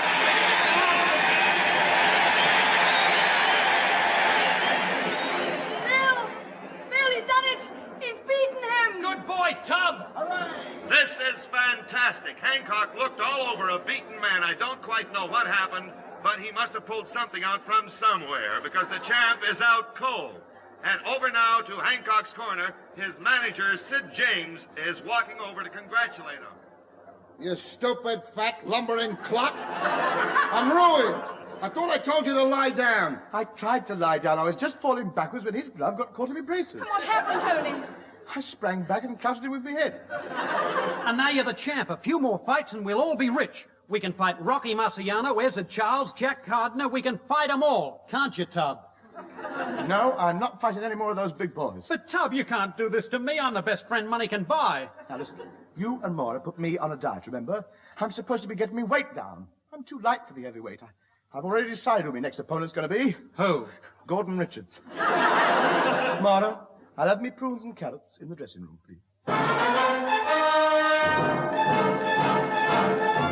That was Hancock's Half Hour, featuring the lad himself with Moira Lister, Bill Kerr, Sidney James, and this week's special guest, Paul Carpenter and Kenneth Williams. Incidental music was composed by Wallace Stott and recorded by the BBC Augmented Review Orchestra, conducted by Harry Rabinowitz. The script was written by Ray Galton and Alan Simpson, and the program which was recorded was produced by Dennis Mayne Wilson.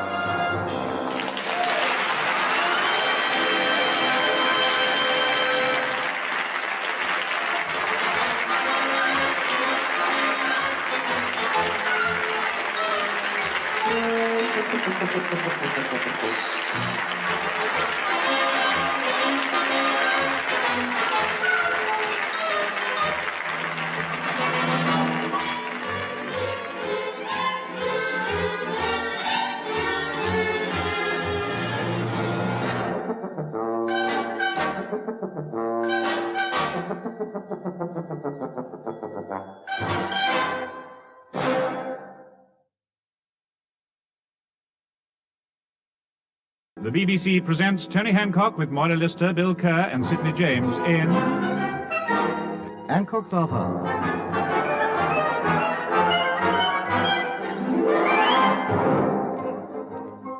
The task of being a comedy star is a hard one. It's an expensive one, too. He must keep up appearances, be well presented, look successful. And that's no easy job, especially if you're a struggling, tubby little man called Tony Hancock.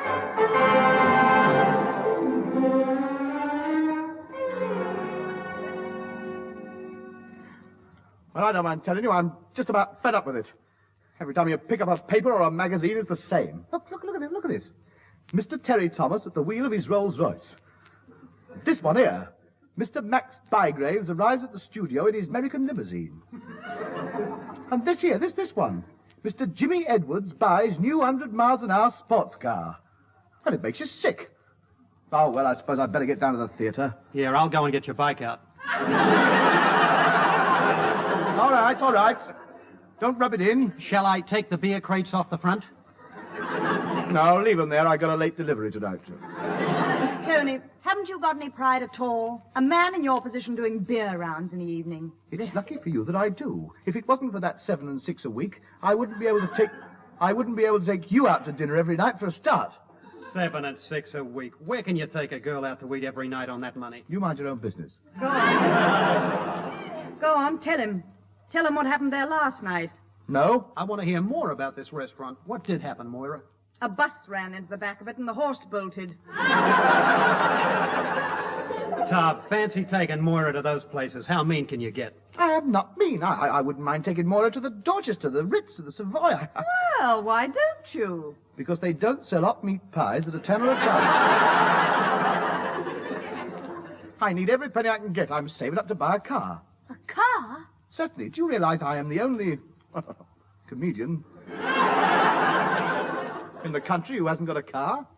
Why, it's humiliating, as they say. I'm getting fed up with arriving at film premieres in me oilskin cape and me bicycle clips. Well, you ought to be able to afford to buy a car with all the money you get from the BBC. Yes, very good. Yes, thank you. Time out for bitter laughter. The laugh, BBC, they haven't got any money. Well, they get £12 million a year from wireless licenses. Listen, by the time Ted Ray's had his dip, there's nothing left. Do you honestly know, the man, please, the man who empties the dustbins gets more than me? I do not. Sorry. Apart from Kerr, I don't know where they get their money from. I can't afford to buy a new car. Well, you just have to buy a second-hand one, that's all. And I know the very place to get it. Yes, I thought you would. Yes, where? Sid James Second-Hand Car Mart. Nope. But, Tab... No, I am buying nothing more off Sidney James. The man is a scurrilous scallywag. Well, you said it. Only just. But look, what have you got against Sidney? He's a twister. Do you know last week he sold me 2 tickets to see a West End show? Well? It wasn't until I got inside and bought me program I found out it was the one I'm in.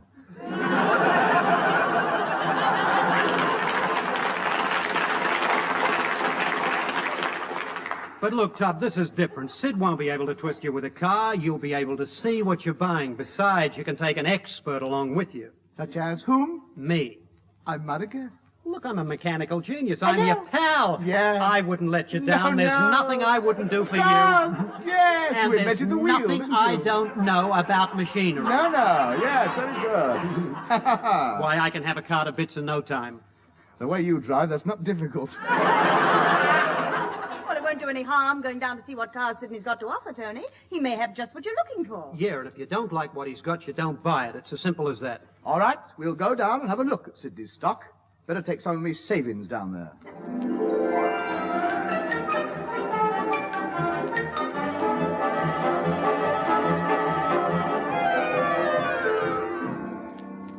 How much farther? Not far. Such places around here somewhere. Can't be this street. Nothing down here except that dirty old junkyard. Shall we go in? You mean that's the place? I'm not buying any of that stuff. Oh, but that's only part of his stock. He's got over 300 cars here, all different. Well, they're different from anything I've ever seen. Some of that lot must have done 100,000 miles when Genevieve was still on the drawing board. Keep your voice down. Here comes Sid. Morning, gents. What can I do for you? Mr. Hancock wants to buy a car. Oh, you couldn't have come to a better place. I got a wonderful selection here. What sort do you want? Oh, something I'd look my best in. Oh, that's a pity. I sold the last hearse this morning. Well, I should be able to find something for you. Let's have a look round. What about this one? Just rolled off the assembly line. Who pushed it? My name. There's nothing wrong with this car. Solid as a rock. Built like a tank. Just test the strength of that metal. Go on, tap it. Go on. All right, all right. Yes, it I must say, it does.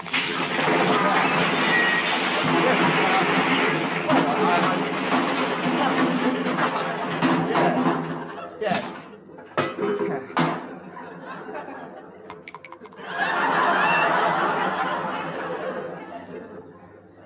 Got anything else?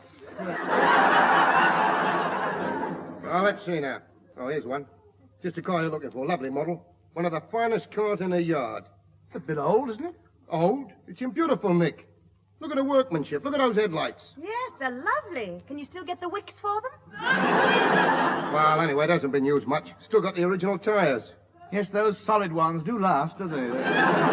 I'll start her up and take you for a ride in her. You'll be amazed at the performance. What's its fuel consumption? Well, let's see now. On the long run, I should say, about 10 miles to the gallon of water and 100 weight of Coke. Very kind. I don't think we'll bother. Look, wait till you get in and see it go. You'll be intoxicated by the exuberance of your velocity. Get away. I'll just get her going. Got a match? Here you are. Right. You work the bellows. Hancock, take this brush and give the chimney a clean out. She's getting a bit of steam up now. We'll go for a ride round the block. Bags I take the tiller. Right. Let her go. Aren't you coming in with us, Mr. James? No, I better walk in front with a red flag. Well, come on, get moving.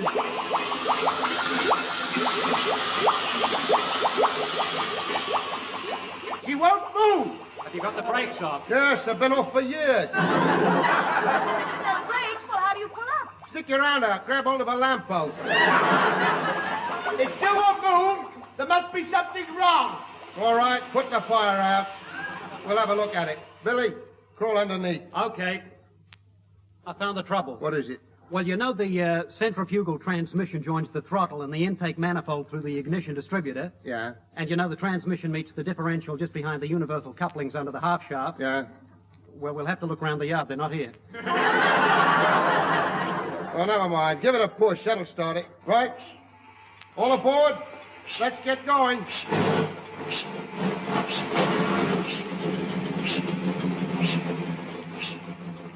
Hold tight. We're moving.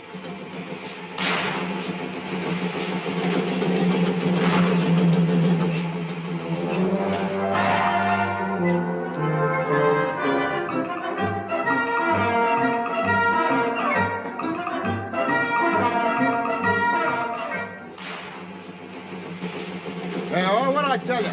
Listen to that engine. Burning like a kitten. Shove some more coke on the fire.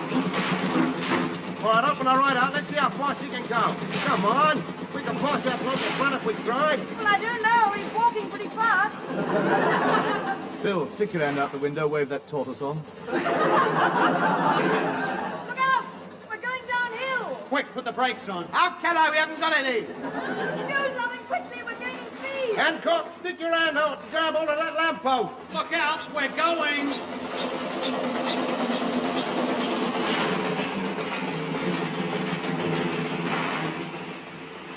Blimey, what a stroke of luck. We stopped right at the bottom of the hill. Oh, well done, Tony. You saved our... Tony? Tony? Tony? Where is he?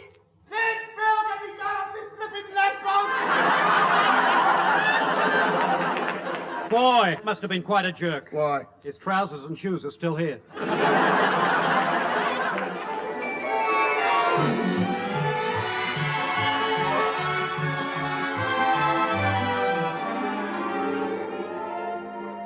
Hancock. It was just an unfortunate accident. How was I to know there was a hill there? All right, forget it. Just that I felt such a Charlie hanging up there on the lamppost. Halfway up a lamppost in my underwear. That copper asked me what I was doing up there. I said, trying to stop a car. He nearly ran me in. How embarrassing it was. Look, I said I was sorry. Now then, do you want to buy the car or not? No, I want something more up to date. You haven't got what I want, you know, so I think if we don't with Faircom, we'll go somewhere else. No, wait a minute. Look, I must have something in the yard that you... Oh, yes. Yeah? I just remembered. I got the very thing. I've been waiting for a motorist like you to come along. How would you like an almost brand new saloon? Where is it? Anybody about? No. Come into my shed. There she is, over in the corner. What, that big black one? Yes, just come in today. Oh, Tony, what a lovely car. It's just what you want. Yeah, looks almost brand new. Yeah, just one small point. What? What's your mechanic taking the number plates off for? What? Don't you want them taken off? No, it must have number plates, but I couldn't afford to buy it. It must be worth £1,000. It's yours for $250. $250? Well, you're friends of mine, and besides, well, how can I put it? Oh. I mean, well, you... Bah! Sid, I've been wrong all this time. Go on, buy a tub. It's a pinch at that price. Exactly. All right. All right, I brought the money with me. 250 quid. All my savings. Here you are. 1, 2, 3, 4, 5, 6, 7, 8, 9, 10, 11, 12. Well, that's 1 shilling. Let's have the rest. Here, look.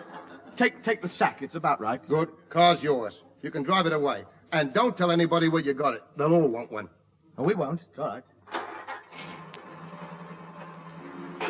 Goodbye. Thanks very much. You're welcome, big man. Well, there go 3 of the ones that are born every minute. Charlie, hurry up and get that respray finished. I'm expecting another 6 in. The boys have had a good day around the car park.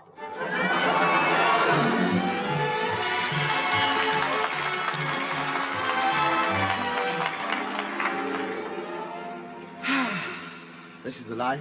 Luxury at last. What a wonderful car. I say, can't half nip along, can't it? Moira, take it easy. There's a lot of cars about. Don't worry, I'm only doing 30 miles an hour. You're doing 85 miles an hour. I am not. I've been watching the dial. It hasn't moved off the 30 mark since we started. If you twisted that knob, it would. It's the radio set. Are you sure you've driven a car before? Well, of course. Why? Well, out of 20 sets of traffic lights, you've stopped at 1. Well, when you see one, you've seen the lot. Moira, steady. Look out. Oh, slow down, will you? You're not supposed to be doing more than 30 in a built-up area. This isn't a built-up area. It was before you went through it. Hello, look. There's a car following behind us. Oh, yeah, Hey. Hey, slow down, Moira. It's a police car. So it is. I say, what a coincidence. Looks just like our one, doesn't it? Yeah. Same make, same color. Only difference is they've got a police sign fixed on the top of their roof. Yeah. I see it. Bum-bum-bum-bum. Bum-bum-bum-bum. Bill? Yeah? What are those 2 little screw holes in the top of our roof? Oh, why, I don't know. Probably used to have a luggage rack up there. Oh, yeah. Pull in a bit, Moira. The police car wants to pass us. Oh, look, they're saluting us. Hello. Nice policeman. Hello. Evening, officer. Keep the old eyes peeled, old man. That's right, yes. A lot of car thieves about these days. Good lad. There they go. Switch the radio on, Moira. Let's have some music. Calling all cars, calling all cars. Keep sharp lookout for police car number 11, stolen from West London area early this morning. Repeat, police car number 11, stolen from West London area early this morning. And some people got a nerve stealing a police car. Stolen car last seen on road A40 to Oxford. Repeat, stolen car last seen on road A40 to Oxford. That is all. A40 to Oxford, that's the road we're on. So it is. Better keep our eyes open in case we see it. Might be a reward. The police don't like their own stuff being knocked off, you know. The blokes in the car won't half catch it when they're caught, I can tell you. Hey, look out, Maura. Watch that car in front. Sound your hooter. Which one's the hooter? I don't know. Try that button there.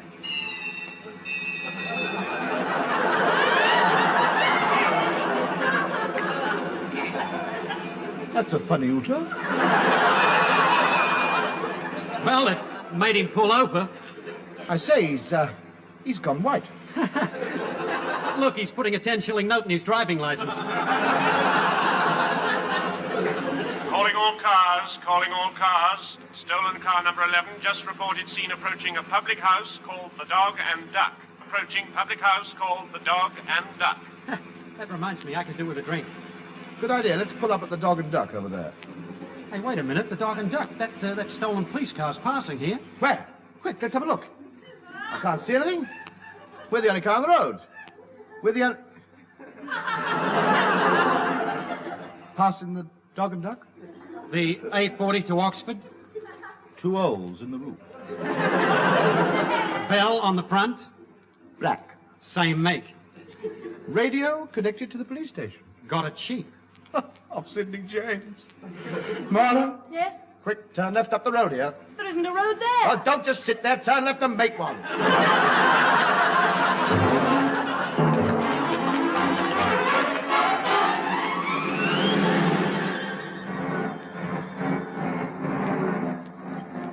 How much further are we gotta go? Not far. Another 100 yards or so. These modern cars aren't very comfortable. I've a good mind to complain to the makers. Well, it's not their fault. They weren't designed to go across plowed fields. Oh! Me head! Me head! I keep bouncing up and hitting my head on the roof. Well, then pull the suntan roof back. All right, then. That's better. That's better. Watch it, Mara. There's 2 big bumps in front of it. Thank you much for the warning, Tony. Tony! Tony! Where are you? Wait for me! Stop!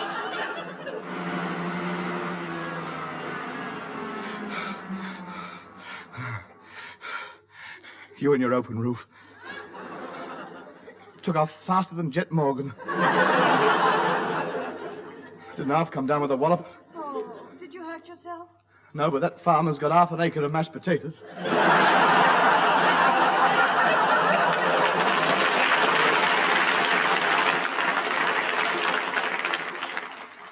This is all your fault, Kerr. It was your idea to buy a car off Sidney James. Well, how was I to know he'd sell you a stolen police car? Oh, wait till I get you home. Now, Tub. You went into this with your eyes open. That's not the way you're going to come out of it. Where's my fist? Stop it, you two. Look, if we don't hide this car soon, somebody's going to spot it. All right, come on. Let's hide it behind that haystack till all the fuss has died down. Then, when it's dark, we'll take it back to Sid James and get my money back.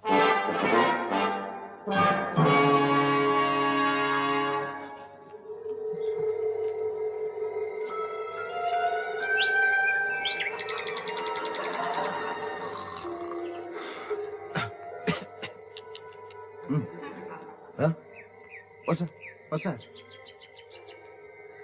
Is that you, Maura? I thought you were in the car. What's the matter? Can't you sleep? Poor kid. Must be scared, stuck out there in a dark night like this.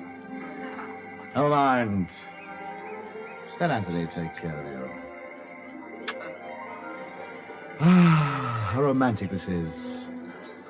Not often we're alone these days. Let's take advantage of it while old Kerr's asleep in the back. Oh, my darling. What lovely big eyes you have. Gleaming in the dark. Mora, say something nice to me. Go on, say something.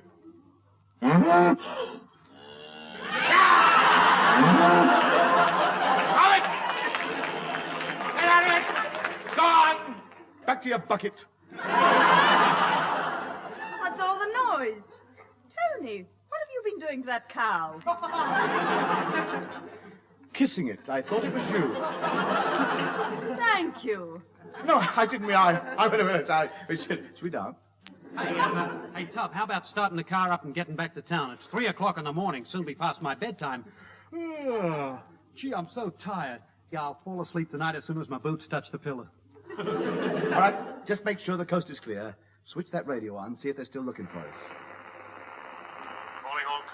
Calling all cars. Still no sign of stolen police car number 11, now believed to be abandoned. Intensify search around the dog and duck. Repeat, around dog and duck. Not in dog and duck. See, they're determined to get us. Yeah, we're dead ducks. Just imagine, 5 years in Holloway prison. Holloway is for women. Oh, well, it won't be too bad then, will it? Hey, half a minute. There's something else coming through on the radio. Calling all cars. News has just been received of whereabouts of Butcher Collins, who escaped from Wandsworth Prison 3 days ago. He is also reported to be in the area of the dog and duck. He is believed to be armed. Take no chances. This man is dangerous. Here is his description. 5 feet 6 tall, dressed in prison clothes. 1 ear missing, large scar on left cheek. Shaven head, broken nose, 3 front teeth missing. Patch over 1 eye, walks with a distinctive limp. Could be anybody. Also speaks with a broad Cockney accent. Oi, you, fatty. Fatty? Oh, good evening. Who are you? Anthony Hancock at your service. How do you do? Charmed, I'm sure. Here, are you by yourself? Yes. You want to watch it a bit? There's a dangerous escaped convict at large round here. Is there now? Yes, there is now. Now, here, just a minute. Let's have a look at you. Hello? Soup with arrows on it. 1 ear missing. Large scar on left cheek. Shaven head. Broken nose. 3 front teeth missing. A patch over 1 eye, and you walk with a limp. Well? You want to watch it, somebody might mistake you for him. They say he's very dangerous, probably got a gun. Really? Yes, so I tell you what, if you'd like to stay with us for protection, you're very welcome. That'd be nice of you. Not at all, delighted. Only too pleased to have you. You must meet my friends. Bill, Mona! Coming. What is it, Tub? I'd like you to meet our guest. He's staying with us for the night, in case that convict turns up. Pleased to meet you. Yeah, they fainted. I can't understand. Can you, Mr. What did you say your name was? Butcher. Isn't that marvellous? You know, you've got the same name. Escape. What's the one? Yes. Clear a space between them two. I think I'm going to join them.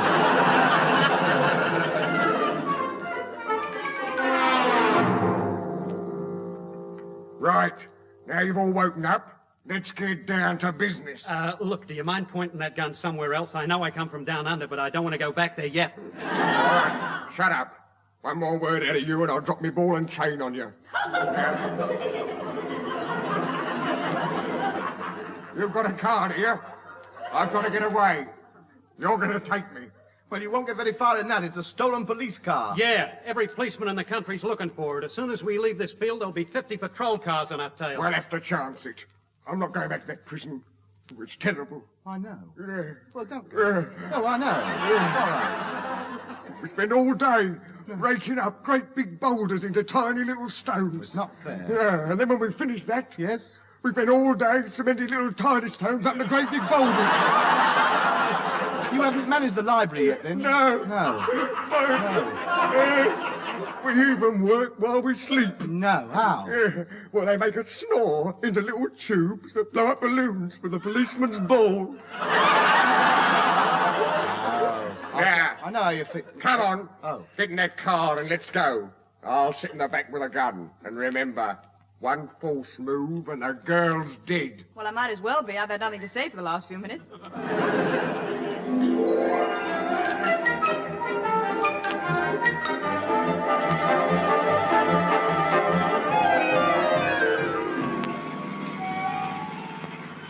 Now, go slow along here, Moira. We're just coming up to the Dog and Duck. What one's that? The one with the 75 police cars parked outside. Now, crawl past them, then when we get round the bend, open her out. There's a long stretch ahead of us. There is if we get caught. Too late! They've seen us! Quick, put your foot down! Faster, faster! They're gaining on us! Wait a minute, I've got an idea. Moira, turn up the side street. Hand me that microphone. Calling all cars, calling all cars. Stolen car believed to be escaping through side streets. It must be headed off. All cars north of the Dog and Duck turn left into Avenue Road.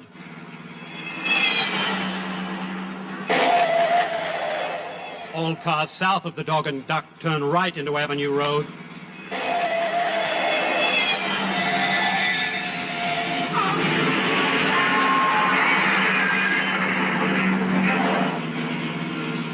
All cars east of the Dog and Duck go and pick up the pieces.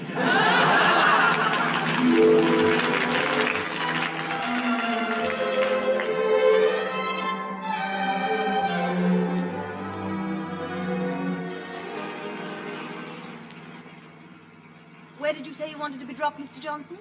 Just round the corner. My old boss lives there. I'll lay low at his place till he eats all. Turn left in that yard over there. Yeah, that's it.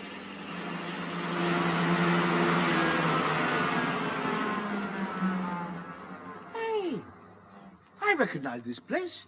This is where we started. Sidney James Second-Hand Car Mart. Yeah, that's right. He's my old boss. I haven't seen him since we were in the army together in 45. We got 15 years apiece for flogging the Royal Tank Corps to George Dawson. Go on, give a toot on your own. Aye. What's all the noise?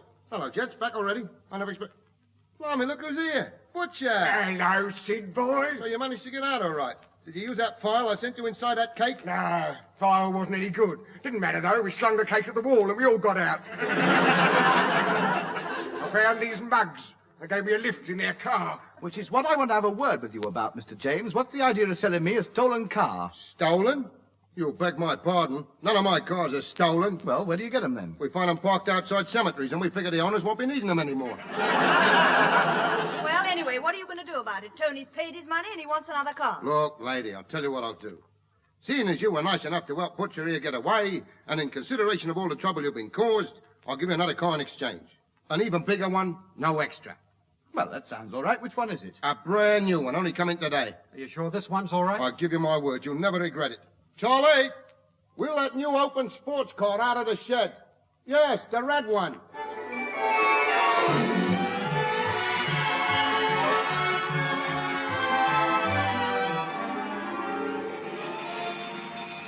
Faster, Moira, faster! There must be 50 police cars on our tail. Look out, Moira. Mind that pedestrian. Sound your hooter.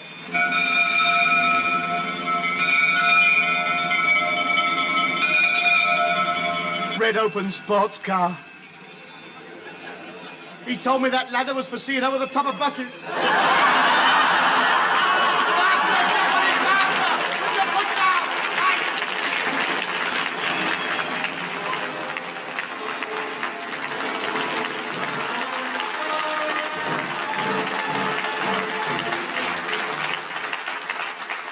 You have been listening to Hancock's Half Hour, featuring the lad himself with Moira Lister, Bill Kerr, Sidney James, and Kenneth Williams.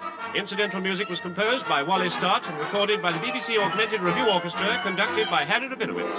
The script was written by Ray Galton and Alan Simpson, and the program which was recorded was produced by Dennis Mayne Wilson.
the BBC presents Tony Hancock with Moira Lister, Bill Kerr and Sidney James in...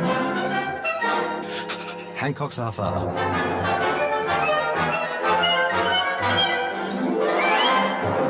It's amazing how even in this modern day and age, the most fabulous things can happen to the most ordinary people, even to people as ordinary as Tony Hancock. Last week, he was walking through the park early in the morning, which wasn't surprising because that's where he slept the night before. Gaily, he makes his way along the crowded streets.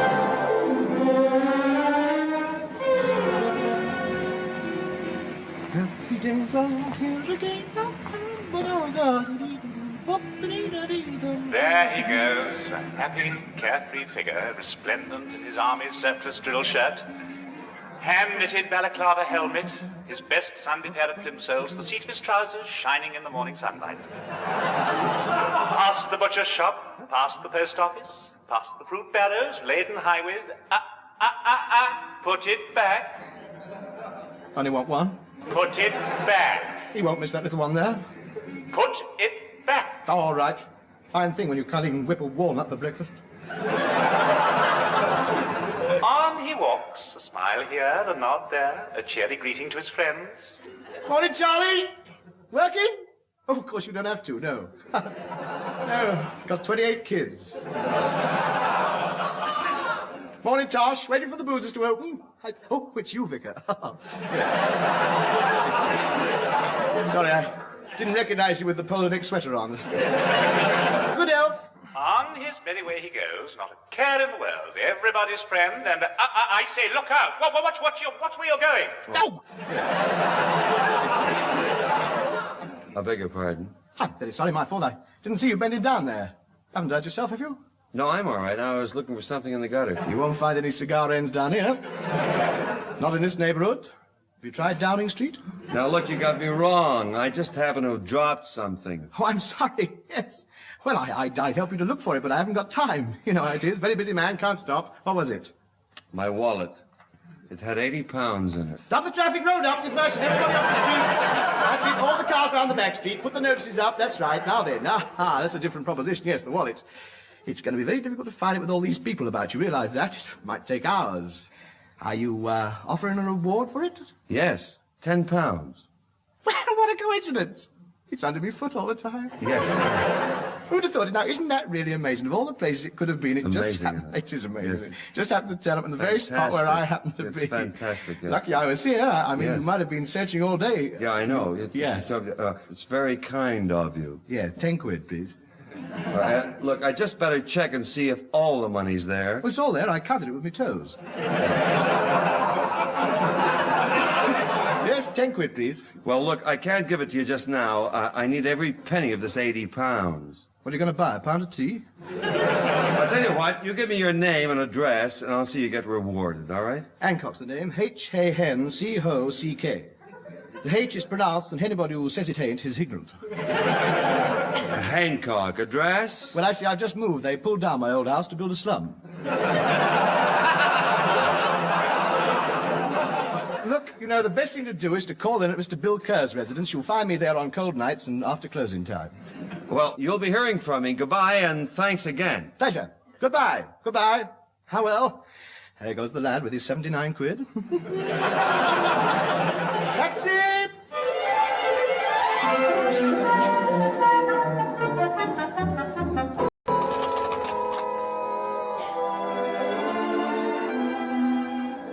Morning, all. Hello, Tony. About time you got here. Honestly, Tony, I don't know how you've got the nerve to go out dressed in those rags. Rags? Rags? It's not my fault. I mean, I can't help being poor. We haven't all got money. Well, you should have. You earn enough. Yes, but you know how it is these days. By the time I've put it all in the bank, there's nothing left. You've got money in the bank. Why don't you draw some out? Not likely a cheque costs tuppence. Well? I'll be overdrawn before I got my pen out. Well, look, anyway, now you've arrived, you can get on with the housework. Oh, not again. It's not fair. It's not fair. I always have to do it. Look, you know the arrangement. I let you lodge here rent-free till you find a place of your own, and in return you do all my housework. Now, go on. Wash the dishes, make the bed, scrub the floors, clean the grate out, wash the curtains, chop some wood, bring the coal up, make the fire, iron my shirts, clean my shoes, dig the garden, and sweep the chimney. Looks like I'm going to have a hard week. Wait, that's only till breakfast time. After that, you can clean the silver and wash the bedclothes, scrub the copper... Now, wait a minute. Can I make a suggestion? What? Look, I walk in my sleep. Why not tie a brush to my head? I can whitewash the ceiling at the same time. Yeah, that's not a bad idea. I think that's... I was only being funny. Well, don't. You'd be out of a job if I didn't. Stop arguing and get on with the work. Now, look, I want this house looking spotless by tonight. All right. Pass me Pinny. Now me turban. Now then, what shall I do first? Start by sweeping the place out. Use the vacuum cleaner. I gave it away. Why? It was full up. Now, come on, hurry up and get started. Come in. Morning, Bill. Morning, Moira. Hiya, Sidney. Hello, Mr. James. Hello. Who's the new char?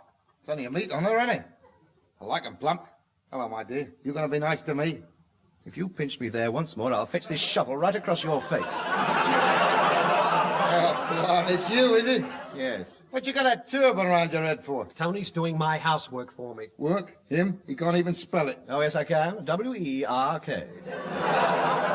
You looked it up. Say, Sid, what brings you around here at this time in the morning? Oh, I wondered if you'd like to go to the ball tonight. What ball? The big film ball they hold every year. I managed to get all the 2 extra tickets. One for you, Billy, one for Hancock. Where'd you get them from?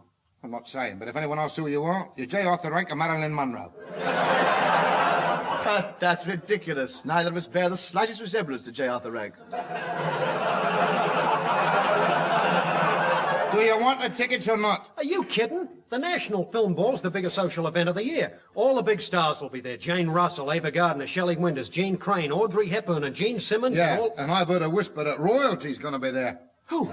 Prince Littler and Anna Neagle. Right. I'd have to practice me curtsies. Oh, I can just see myself, the centre of attraction, dancing with all the beautiful women. I didn't know you could dance. What, me? The Gene Kelly of the Marshall Street Bar?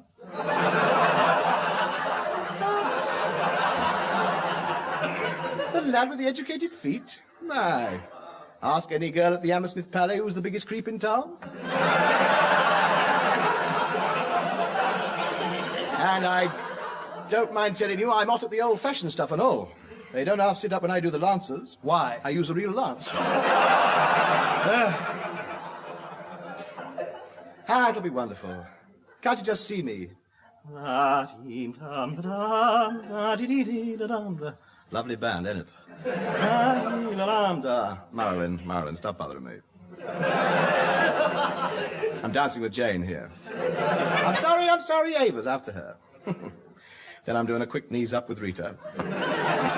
Look, why don't you girls go and dance with Greg Peck and Granger and Rock Hudson and that lot? Poor devils, they haven't had a look in since I got here. Sorry, dear. Yvonne DiCarlo's taking me home tonight. I'll be out on the balcony in a minute, Glynis.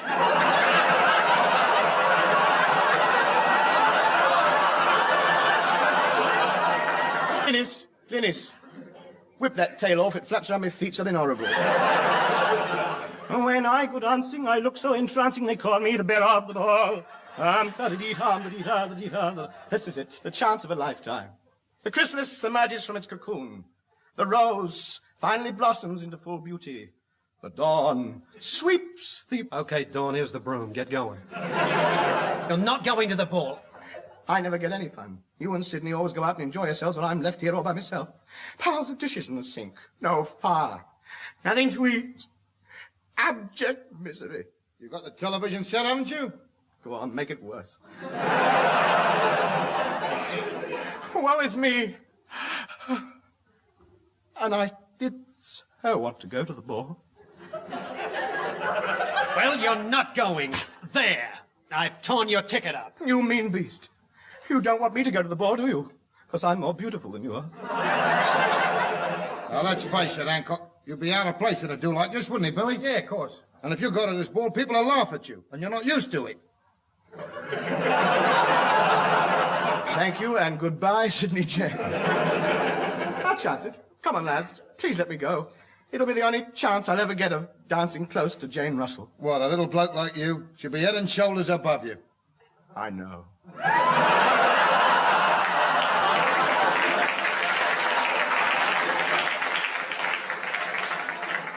Look, Tub, you're not going to the ball, and that's that. Your place is in the kitchen. Come, Sydney, let us away to prepare for the ball. Anthony, get my tails out. Hang on, I'll cut a hole in your trousers. Come on, Billy, we'll be late. Coming, and don't forget, Tub, get all the washing done. See you later.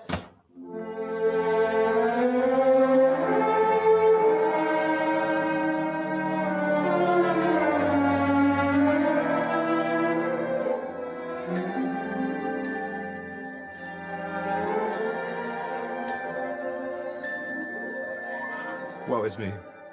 6 o'clock. I'll never get this washing finished. And my poor hands, all rough and chapped. I should have paid more attention when the adverts come on at the pictures. Instead of nipping out to get the flavour of the month. Hello, Tony, dear. Maura, aren't you going to the ball? Yes, later. I don't want to go out and leave you here all by yourself. Oh. But I've got to. My agent says I must be seen in the best places. Well, that dress you're wearing should take it. Yes. All right. I see what it means. Well, if you've got to go, I suppose you've got to go. I don't mind being left here on my Todd. Don't be upset, Tony. I'll stay with you as long as I can. How are you getting on with the washing? Terrible. I've been scrubbing this dirty old copper all afternoon, but it's no good. I just can't get his helmet clean.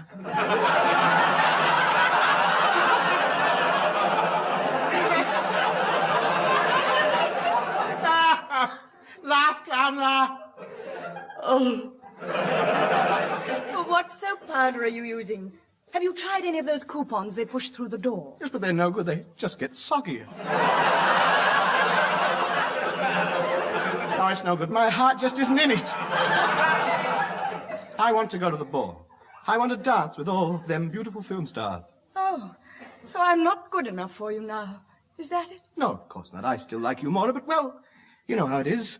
A chap doesn't want to drive a saloon car all the time. He wants to get out on a sports job now and again. I mean, you're solid, reliable, dependable. Your chassis in good nick. All right.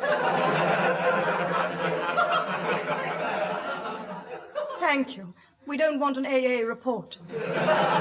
Anyway, you're on a panel game now. You'll probably be elevated to the peerage next year. You won't look at me then. Ah, but what does it matter? I'm not going to the ball, so why talk about it? You go and enjoy yourself and leave me here to patch the sheets.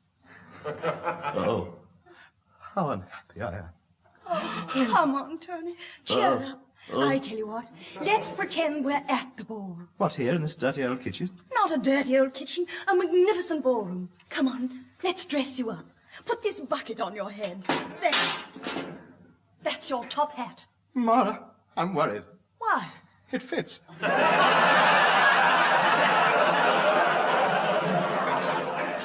Now then, this rug can be your cloak. Yes. Fastened to the neck by a beautiful gold chain. Eh? This string of onions. There, you look wonderful. Do I? Perfect. All ready to make your entrance. Oh, good evening. So sorry I'm late. I got lost in my roads. Bit big, you know. My word, what a distinguished gathering we have here. Mr. Jimmy Edwards over there, I see. Where? That broom in the corner. What a charming array of smiling faces. Smiling faces? That row of cracked plates on the dresser. Get the pudding basin out. Why? I want to say hello to Victoria. Ah, my word, this is jolly. Ah, Miss Lister, I believe. Ah, Mr. Hancock. I have that good fortune. How elegant you look. Where did you learn to dance like this? I used to stamp the wickets down at Lord's. Come, let us be alone. What say we step onto the draining board? Ah, would this night could go on forever and ever. It's no good. I can't go on with this mockery, this artificial bonhomie. I can't stand it. Oh, I just want to stand it. No, no. It's not as bad as that. There'll be other film balls. Please, no, please don't cry. I'm not crying. It's these perishing onions. Don't stay here any longer, Maura. You'll be late for the ball. I'll be all right. I've got the ironing to do. Could amuse myself burning triangles in Kerr's trousers. Well, goodbye then. Farewell. Have a good time. Ah, well. All alone. while everybody else is enjoying themselves. Here I am, a pathetic-looking figure, huddled round an empty grate. No friends. No one to care for me. Miserable and lonely. The sort of thing Norman Wisdom dreams about. Oh, well, back to me chores. It can only be the broker's man. Oh, good evening. I'm looking for Mr. Oh, hello there. Remember me? Yes, you're the bloke with all the money in his wallet. That's right. Throw some on the fire, I'm cold. Like a drink? Please. Find the tap in the kitchen. Say, you seem pretty miserable. Anything wrong? Yes, I'm fed up. Everybody's gone to the ball except me. They won't let me go. Well, it's lucky I came along. I'm just on my way to the ball myself, and it so happens that I have a ticket. You have? Well, I was going to take Margaret Rutherford, but... Well, you can't really, can you? So you shall go to the ball. I'll go and get a pumpkin and some mice. At last, my luck's changed. I'm going to the ball. Ava, Jane, Marilyn, cheer up, girls, I'm coming. Wait a minute. I can't go. I've got no clothes to wear. Well, I know Fred Emney pretty well. Perhaps we could, perhaps you could let out one of his suits. Thank you. I don't think we need to pursue that any further. Very nice. Say, I've got it, of course. What? I owe you £10 reward money for helping me find my wallet. That should be enough for you to hire some clothes. Yes, of course, that's it. Wait a minute, though. I've got to be clever here, and I've got to disguise myself. If Kerr recognizes me, he'll send me home to finish the housework. What can I go as? Disguise yourself as a film star. Who do you suggest? Well, let's have a look at you. Yes, of course, that hair, those ears. Clark Gable? Bugs Bunny. Oh. Look, why don't you go down to some theatrical outfitters and hire a costume? They'll fit you up so your own father wouldn't recognize you. He refuses to, anyway. I'll see you later, then, huh? Yes. Thanks very much. Goodbye.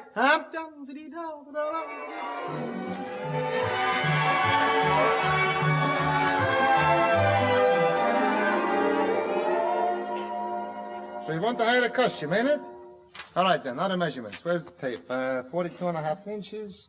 Yes, I think we got a head to fit that. Now then, the chest 16, waist 48, hips 63. I got just the thing for you. What? My share, the belt tank. Wrap it up. And remember, all this club has got to be back in the shop by midnight. Otherwise, you got to pay rent for another day. Midnight. I'll remember. Taxi! To the ball!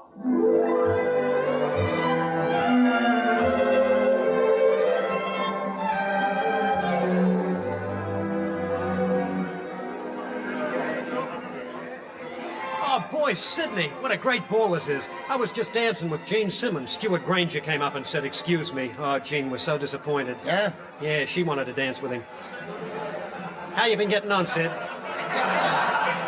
Not so good, Billy. Ava Gordon slapped my face in the spot was. Why? Wrong spot. There's poor old Tubbs, stuck back at home doing the washing. Hello, is some more guests arriving? Miss Audrey Hepburn and her husband. Miss Jean Crane and her husband. Miss Janice Johns and her husband. Miss Rita Hayworth and company.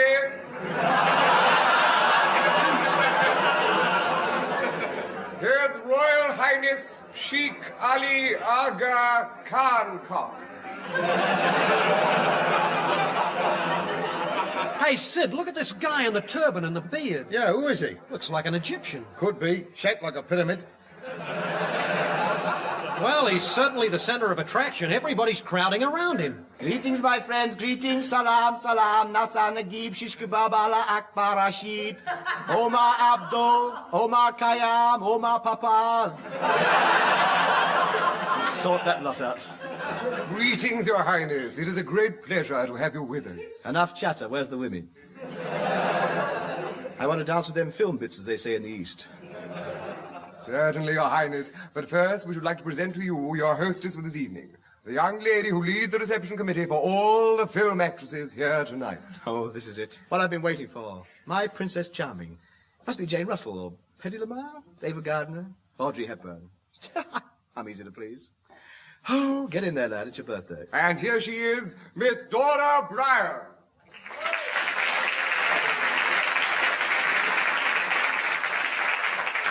Oh, he's nice, isn't he? Good night. Here, where are you going? Back to the dishes. Oh, no, you're not. You're mine for the rest of the evening. Well, it's very nice. Thank you very much. I'm in trouble. I was expecting Jane Russell, you see, and well, you're a sweet girl, and I Yes, well... Well, have a yashmak. But I want to dance. Yes, of course you do. Look, there's Boris Karloff over there. He's not doing anything. Go and frighten him. No. I want you, do you hear? I want you. Oh, that beautiful bushy black beard, it fascinates me. Let me go and you can have it. Well, what's the matter, Sheiky? Don't you like me? Well, I don't quite know how to sort of, how to put this, but... No. Well, for someone who didn't know how to put it, you phrased it very nicely. Cheeky devil. I may not be as good looking as Jane Russell, but you stand more chance with me. Oh, come on, let's dance. I've never danced cheek to cheek before.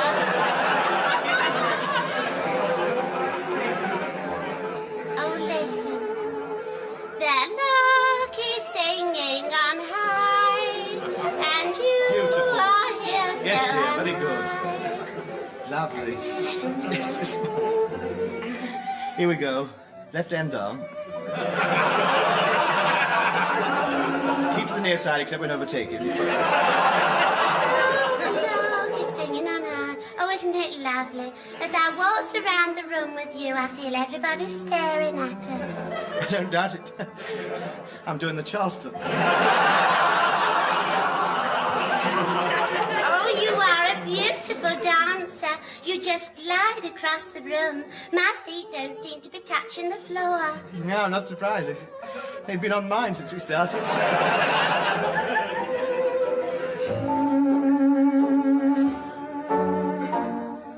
I say, Bill, have you seen that Turkish gentleman dancing with Dora Brown? Yeah, he's quite a boy, isn't he? With that flowing white robe and bushy black beard, he looks like Philip Harbin standing up in bed.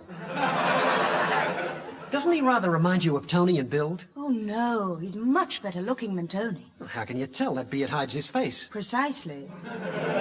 Hey, look, they've stopped dancing. Oh, yes. Look, he's stopped to have a chat with Errol Flynn. Of course, I know quite a lot about this film, like, you know. Oh, yeah? I've made umpteen films, I have. Really? Well, you can tell by the way I keep talking about myself. Yes, that's true.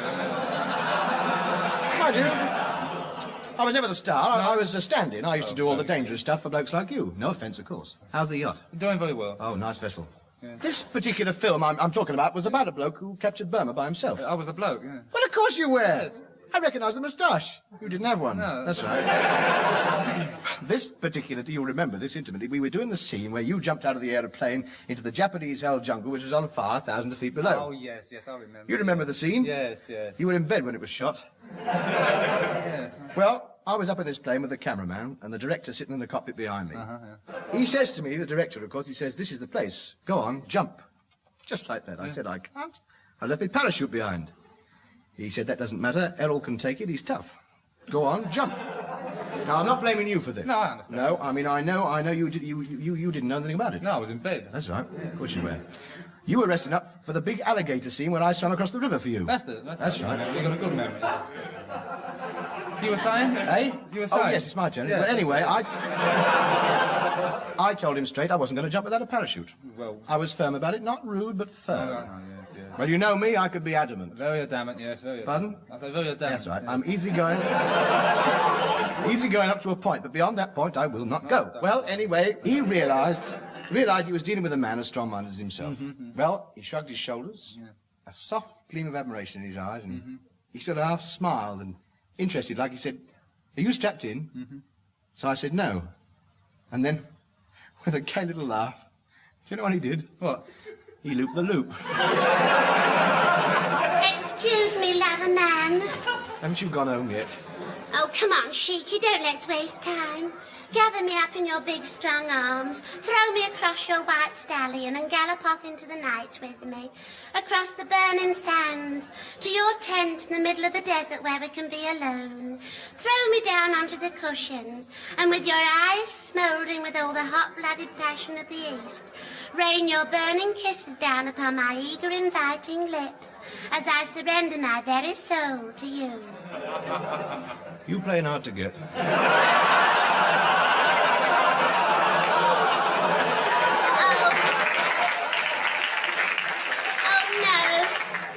Let us throw convention out of the window. Haven't you got a boyfriend? Yes, but we can sling him out as well. Oh, look, dear, it's very kind of you, but it's 12 o'clock. I've got to scarf. Good night, all. Taxi, gangway, mind your bags, camel. Excuse me, sir. Madam, do you mind? I'm off. Oh, yeah, come back. Oh, come back. Can't stop. Got to get back to the shop. Good night. Oh, dear, he's gone. I say, Miss Bryan, that sheik left in a hurry, didn't he? Yes, and I don't know how to get in touch with him again. Didn't he leave his card or something? No, he just left this on the staircase. What is it? An army boot.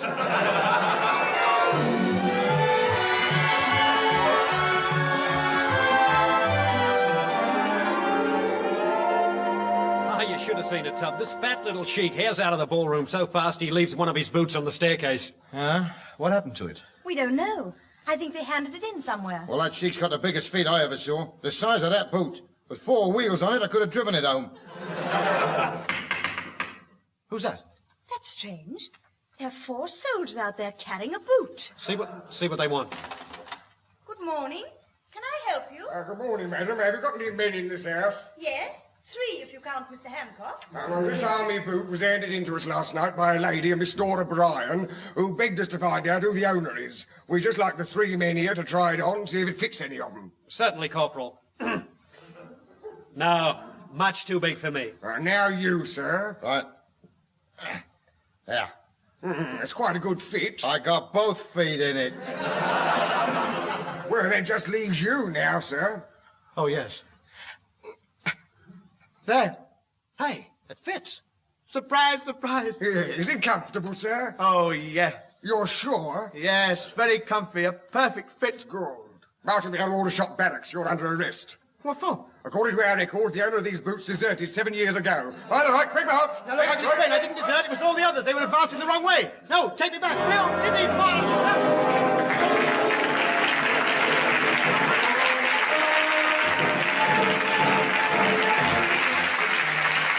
That was Hancock's Half Hour, featuring the lad himself with Moira Lister, Bill Kerr, Sidney James, Dora Bryan, Paul Carpenter and Kenneth Williams. Incidental music was composed by Wally Stott and recorded by the BBC Augmented Review Orchestra, conducted by Harry Rabinowitz. The script was written by Ray Galton and Alan Simpson, and the programme, which was recorded, was produced by Dennis Mayne Wilson.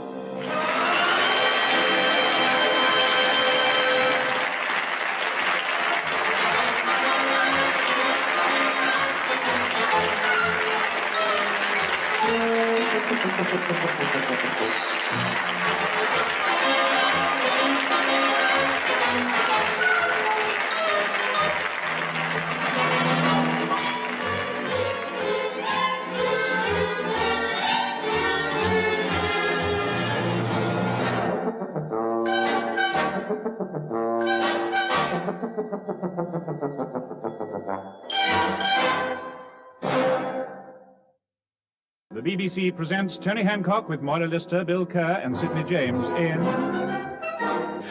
Hancock's Half Hour.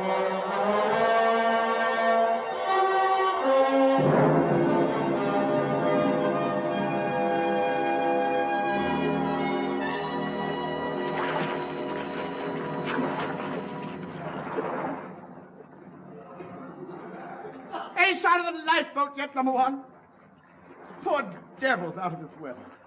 The waves are like mountains. We've had a message from the flagship. There's 11 U-boats in the area. Ah, there's one surfacing. By heaven, I don't think he's spotted us. Action stations. Full steam ahead. Starboard your L. Ting, ting. Stand by the depth charges. Stand by the forward gun. Ah! Tom, How much longer are you going to be in the bath?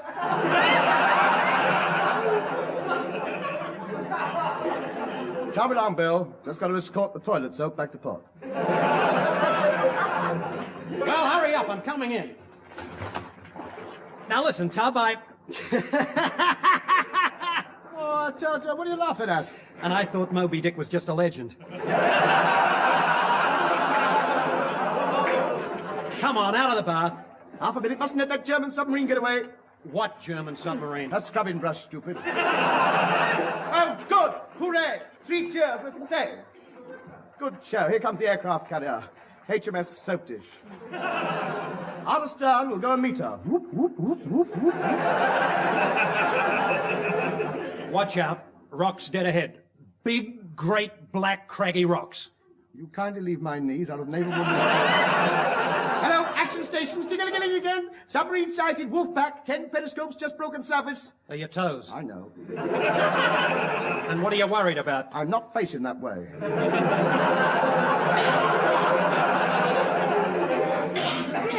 Yeah, that's a point. Why are you sitting at the wrong end of the bath?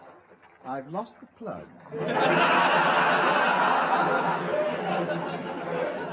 Now, come on, Tub. Hurry up and get out of the bath. Moira will be round in a minute. All right, me hearty. I've seen Long John Silver. I know what's going on. Turn your back! Oh, come now. Turn your back! I don't see why. You've still got your trousers on. Well, the water wasn't very hot. Pass the bath towel, shipmate. Now the talcum powder. Right, you can swab the decks down. I've finished. That'll be Moira. Let her in while I go in the bathroom and change it to be shore rig. Oh, what should we do with the drunken sailor? Coming. Hello, Bill. Hi, Moira. Come in. Where's Tony? He's just had a bath. Oh, no. Don't tell me he's got the sea fever again. Yeah. Each day he relives a famous battle. Sunday it was Jutland, Monday Trafalgar. And today? The cruel bathwater. You never know what he's going to do next. Yesterday when he woke up, he was Nelson. And when he went to bed, he was Jack Hawkins. Oh, that's so stupid. Who is he when he's asleep? Harold Flynn, he's not that stupid. I don't understand it. Why does he keep getting this craze for the sea? He says he's got a touch of Drake about him. What have his feet got to do with it? Well, I suppose he'll start dressing up in his sailor suits again. You know what that means. Yeah, out in the Serpentine every morning, one arm tucked in his waistcoat, a patch over one eye, scanning the boathouse with a rolled-up newspaper shouting, "I don't care if I have had me Tanner's worth. Napoleon out there's due in before I am." Well, we've just got to do something about it. I'm not living for a fortnight on salt pork and biscuits again. I don't mind that. But he won't go to sleep unless I stand outside waving a kipper and throwing buckets of water at his window. You know, he's been a long time in that bath. Who's he got in there? Glynis Johns? He's getting dressed. Shh. Here he comes. Ahoy there, be hearties. Aye, aye, Captain. Come along now, it's 8:20 bells. There's a north-northeast trade wind blowing in from Shepherd's Bush. So keel all me main braces and splice the cabin boy I'm having me grog in the mess tonight.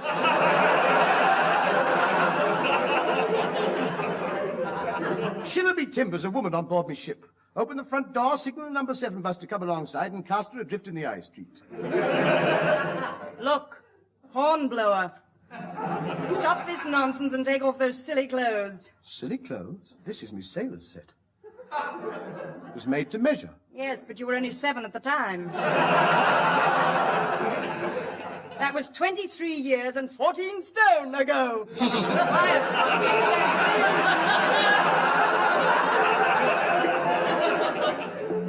And that ridiculous little hat, HMS Lollipop. Well, I had a crush on Shirley Temple when Mum bought her. Look, Tub, we're not going through all this sea nonsense again, are we? You're an Australian. You wouldn't understand how an Englishman feels about the sea. To be out there amongst the wild waves, the vast ocean swelling up all around you, the biting wind lashing the salty spray into your weather-beaten face. To feel the roll of the decks beneath your feet, the mighty vessel riding the pounding waters up and down, up and down, up, down, up, down, up. Open a window. Tony, we've had all this out before. It's just a silly fad. You'd never make a sailor. What good would you be on board ship? Oh, save them taking on ballast. Yes, but even so, you can't be a sailor by staying on dry land all your life. I realise that, which is precisely why I've decided to buy a boat. What? You heard? I'm going to be master of my own ship. Travel where I please. First of all, I'm going to sail up the 8 great rivers of England. Well, there's only 2. The Severn and the Thames. 7 and 1? 8. Correct. Shut up, then. After that, I'm going to explore all the oceans of the world. Yes, but that'll take you years. Do you realize that over 2/3 of the entire world is covered by water?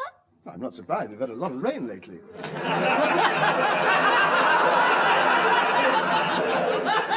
Tub, look, there's just one small point. Where are you going to get this boat? I can easily answer one of the adverts in the Shipowners Monthly. I've got a copy of it here. Show me. Ah, here we are. Boats for sale. Any there with engines? Let's see. 80,000-ton naval surplus battleship for sale. Spacious accommodation, upper and lower decks. Make ideal houseboat for young couple with 2,000 children. No, I don't think so. Make a note of it, though. It might come in handy for the future, eh, Moira?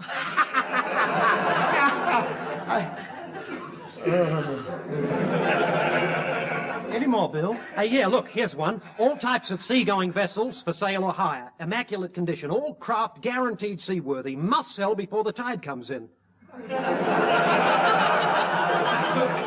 Apply Sydney James, Steamship Company, Southampton Docks. Sid James in the shipping business? I'm not buying any boats off him. Oh, now, Tom. No, the man's a crook. He's always twisting me. I always get into trouble when I buy anything off him. Look, you want a boat, don't you? Yes. And you want to sail up the river, don't you? Up the river, yes. Up the creek, no. Look, if it'll make you any happier, I'll come down with you and help you choose the boat. No, thank you. But why not? I'm quite a seafaring man myself. Look at the times I've sailed from England to Australia. The hard way, under canvas. In a sailing boat? In a lifeboat. I couldn't afford the fare. Look, at least we can go down and see what boat Sydney's got. He might have just what we're looking for. Well, what do you think, Moira? I'm not saying anything. You wouldn't listen to me last week, and what happened? He sold you 20 acres of land to build a house on at £1 an acre. Hey, well, that's marvelous. So cheap. Where was the land situated? Mind your own business. Where was it, Moira? Halfway up the side of a cliff. Look, there's nothing to worry about this time. Let's all go down, have a look at the boats, and if we don't like them, we don't buy. All right, then, I'll give him one more chance, but I'm warning you, Kerr. If he catches me again, I'll push you on the floor and roll on you. Come to Southampton.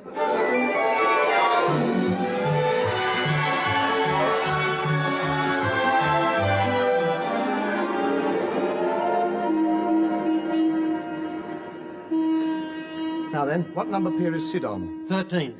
Let's put the mockers on it before we start. Here we are. That's Pier 13 over there. Oh, yes, I see it. The one with all the bits of driftwood floating around the end. There is boats. Good night. Tony, come back. I'm not buying any of that lot. Look at them. They've all been ridden with cannonballs. They're the portholes. Look, here's Sid's office. Let's go in. Don't come in. I'm on the Utah. Hello?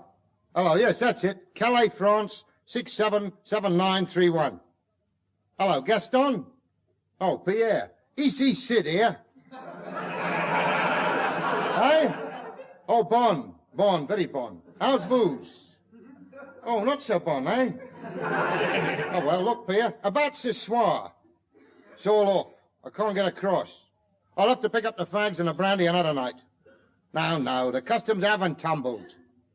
I said the customs n'avait pas tumbled. No, it's just that I can't get a crew. No, I'm sorry, Pierre, I can't handle the boat myself. I gotta have a crew, and I haven't got one, so there it is. I just can't find anybody stupid enough to go across. If I could get a crew, I'd see you tonight. Come in.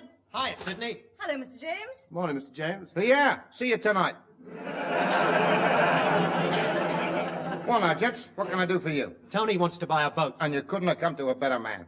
I got a marvelous selection of vessels outside. Can we have a look at them? Certainly. Is it tied in? Yeah. You better put these on. What are they? Diving suits. Well, look, shall we step outside and take a look at the fleet? I'm sure we've got something tucked away that'd suit you. There you are. Look at that lot. Luxury class they are. Do you know last week I had the doctors down here looking at this lot? What happened? They refused to unload him. Oh, I've seen it. Say no more. That's the one I want. That's her. That's me craft. How much do you want for her? I'll find out. Charlie, ring up Cunard, ask them how much they want for the Queen Mary. Is that the Queen Mary? Yeah, she's sailing tonight. She won't sail tonight, matey. It'll take him a week to get the paddles on. The Queen Mary isn't a paddle steamer. I know, I was only joking. Ah, it's a wonderful sight to see her going down the old channel, sails billowing, 2,000 oars hitting the water all at once. Tony, don't be so silly. What do you think those funnels are for? Funnels?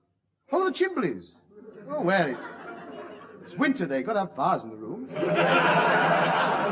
Tony, they're not rooms, they're berths. Do you know there are 2,000 berths on that ship? What, every trip? Of course.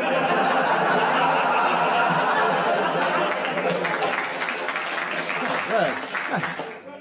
Wait till the Sunday papers get hold of that. Look, stupid. Never mind about that ship. What about mine? I got a yacht here that I'm very proud of. Look at her. Ain't she a beauty? Well, the sails are a bit ragged and dirty, aren't they? We'll have to get them mended and cleaned up a bit. Well, I'd appreciate it if you would. Why? It's my washing. All right, let's go aboard and have a look at her. Right. My word, this is a bit dodgy. You'll have to get a wider gangplank than this. The gangplank's over here. That's the mooring rope. Are you sure this boat's safe? Of course it is. Why? Nothing. I was just wondering why the lifeboat's got a lifeboat. All right, I'll tell you. Why? One's a non-smoker. See, well, I must admit she's taken me fancy. How much? Oh, Tony. Because you're a friend of mine. I'm not paying that much. Well, look, I'll tell you what then. Still too much. Look, I'm not going to argue with you. I don't have to sell you the boat. I got a cash customer in the office waiting to buy it.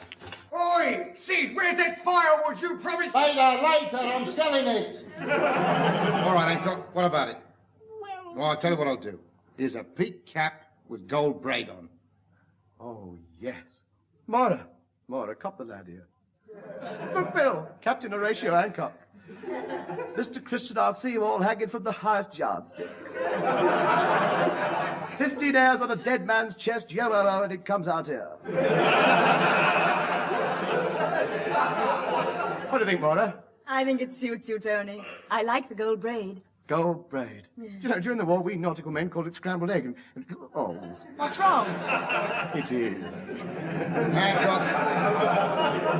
Hancock, do you want this boat or not? Can I keep the hat? Of course. All right, then. How much? To you, 50 quid. I'll take it. A bargain. Money well spent, that is. Now then, how much for the boat? Do you want to try it out first? Well, Take a tip from me, Tony boy. Never get tied up with anything you haven't tried out first. I'll let you sail it over to France tonight, bring it back tomorrow morning. Really? I insist. I'll come with you, of course. Bags, I'm captain. Naturally. Good. We'll go to France, then. I'm looking forward to those old French customs. Yes, the idea is to avoid them. All right. As long as I'm captain. And don't forget, as captain, I am responsible for every one of you and for everything that goes on board my ship. Can I have that in writing? Come on, let's get underway.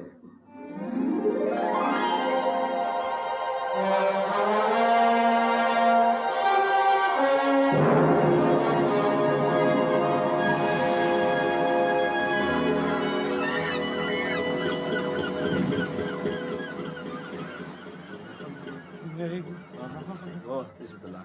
Miles out the open sea. Not another vessel in sight. Nothing. Hello, what's that following us? The pier. I told you we should have crossed Oh, look! Look, there's the Isle of Wight, dead ahead. Oh, yes, what do we do here? Turn left unless you want to take a bus. Bill, stick your hand out the porthole. We're going left. Now, we got to be very careful here, Hancock. It's getting dark. And you got to watch where you're going. Don't tell me what to do. I'm the captain here. You're just a deckhand. Come in the old acid. Squeeze more salt water out of his socks than you've sailed on. Of course it's getting dark. Of course it's getting dark. I spotted it straight away. As soon as the light started to go, I noticed it. You've got nothing to worry about with Hancock at the helm. It's still easy driving a ship in the dark. Why, you can't go wrong when you've got lighter ships and marker buoys and lighthouses to guide you.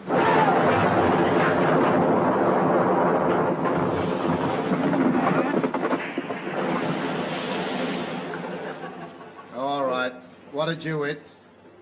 A lightship? Any damage? Yes, one propeller gone, rudder missing, mainmast gone, the stern's caved in, and there's a dirty great big hole in the side. Yes, but anything new? No! Engine all right? Yes! Are you sure? Yes, it's securely bolted to the lower deck. Good. There's just one thing. Right. The lower deck's gone. Oh, no engine. What are we going to do now? We'll have to hoist the sail. Well, where can we get a lump of canvas big enough? What's everybody looking at my trousers for? Tony, this is an emergency. It will be if I take them off. All right, get them off. Oh, all right there. Blimey, there's a flash bit of pants you got on here. White with red polka dots. Mara made them for me. Where'd you get the material? I sewed 10 Japanese flags together. All right, thank you. You've got me trousers. Just leave me with my dignity. Right, hoist his trousers. Oh, that's better. We're going a fair lick now. Hey, watch out at the wheel there. There's a rowing boat dead in front of us. Well, tell him to get out of the way. He won't budge. Well, drive straight at him then. Here, that collision must have done some damage. We're listing to starboard. Wait a minute. We're straightening up again. Oh, good. Oh, blimey, we're listing again to port now. No, it's all right. We're straightening up again. No, wait a minute. What the? We're listing to starboard again. What's going on? Tony, stop walking round the boat. Yeah, we gotta get a move on if we're gonna get to France tonight. Come on now. Full trousers ahead.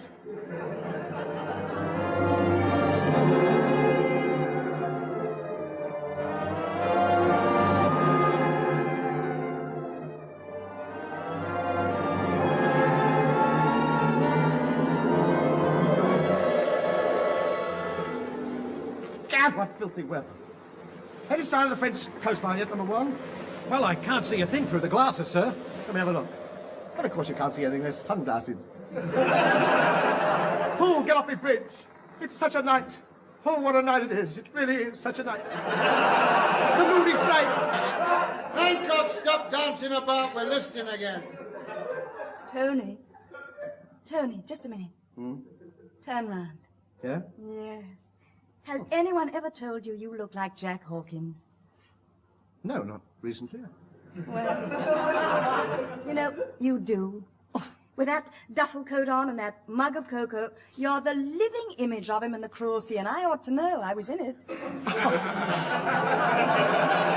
You don't want to plug at all? Oh, don't be silly. It's nothing like him now. Find out. 2 points to starboard, mate. Watch your helm. Keep the matches clear. Keep that deck cargo fastened. Screw the lifeboats. Batten up. Do you really think I look like Jack Hawkins? Yes. Honestly, the resemblance is amazing. Oh, you're imagining things. I got a different shaped head altogether. I can't see it myself.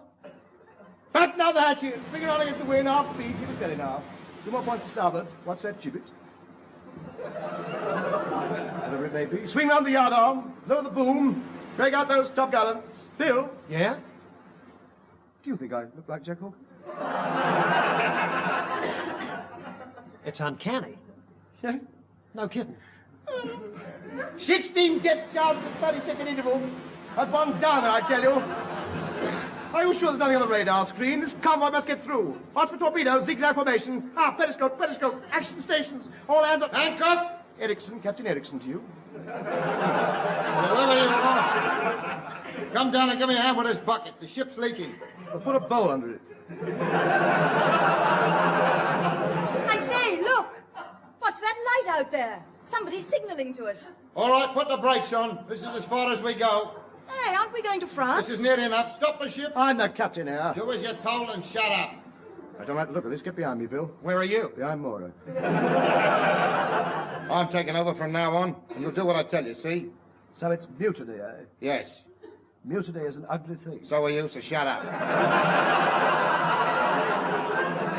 All right, now give me that megaphone. Ahoy there! Ahoy! Pierre! E.C. Sid! E.C. Sid? You can't say that. I see Sid or Esau Sid.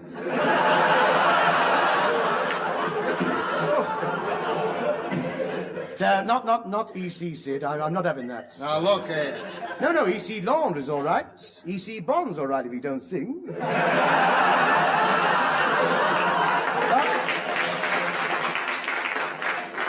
EC Sid, never, I'm sorry.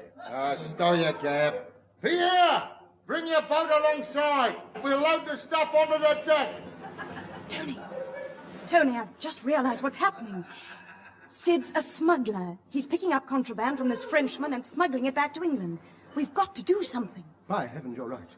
Leave this to me, Maura. There'll probably be a fight. Ooh. Now listen, things start getting tough. Promise me you'll go down to my cabin, lock the door, and hide under the table. Why? That's where I'll be.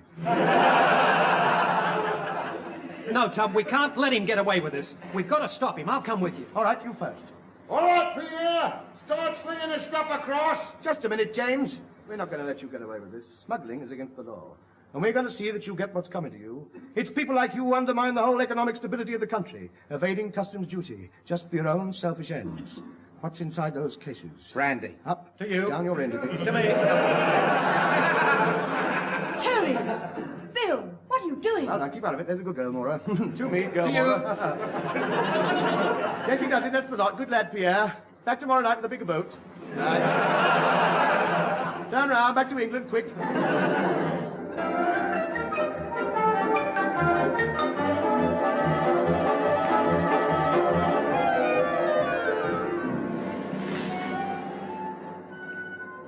We've got to be dead careful here, Hancock. Aye, Captain. There must be somewhere near the English coast. Seems to me we've been going round in circles for the last 3 hours. Well, I've been following the course Sydney marked on the chart. Look, there it is. Show me. Oh, Tony. What? That's where I rested my cocoa mug. Say, fellas, there's a motor launch heading this way. HM Customs and Excise. Here you are, Hancock. You can have your hat back. You're captain again. Yes, Ahoy there! Morning! Nice day. We are coming aboard! Sorry, full up. There's another one coming up behind.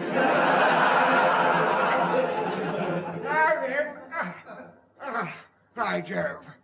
Which one of you is the captain? She is. I won't keep you long, by Jove. I just want to make a routine search of your boat. I can't be too careful. You never know who's trying to smuggle brandy across the channel. Do we? Oh. Well, if you'll excuse me, I'll start searching. Come, men!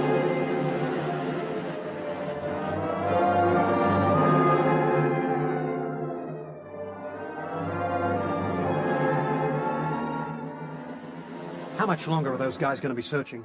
All this waiting. You would have thought that they'd have found it by now. Well, Tony doesn't seem to be very worried about it. Why? Where is he?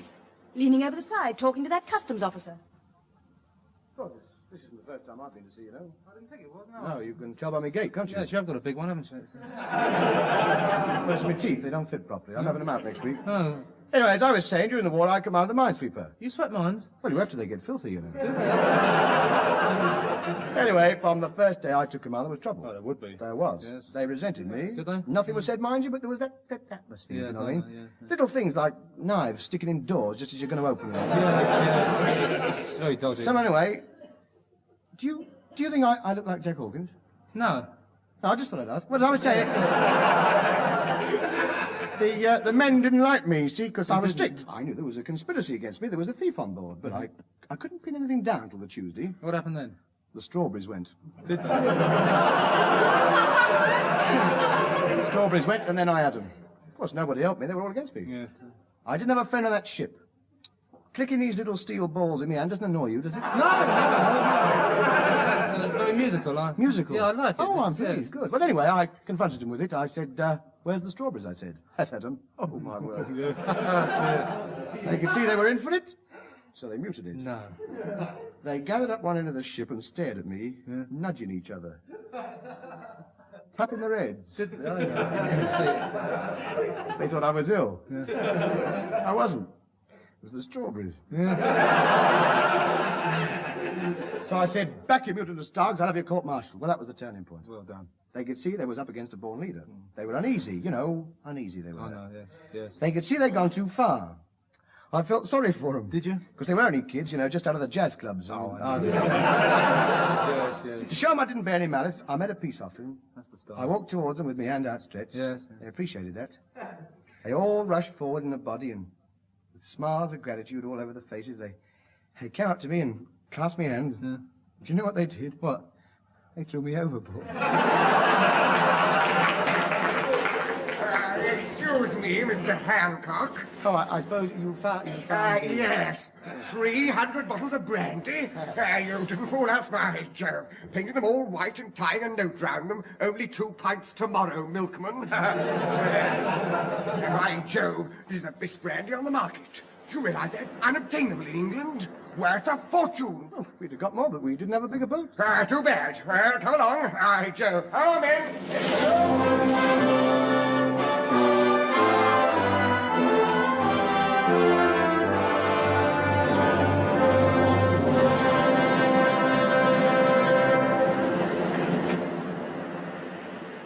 Pierre! E.C. Sid! Same again for us! Yes, and 600 cases for the gentleman in the peak cap.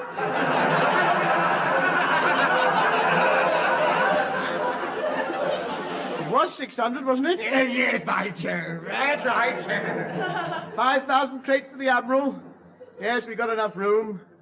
How you managed to borrow HMS Vanguard, I'll never know. To me! Down your end a bit. To you. Slowly down.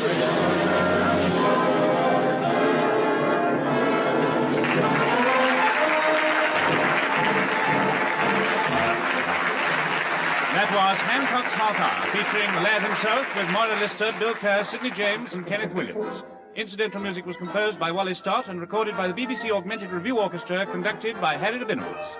The script was written by Ray Galton and Alan Simpson, and the programme, which was recorded, was produced by Dennis Main Wilson.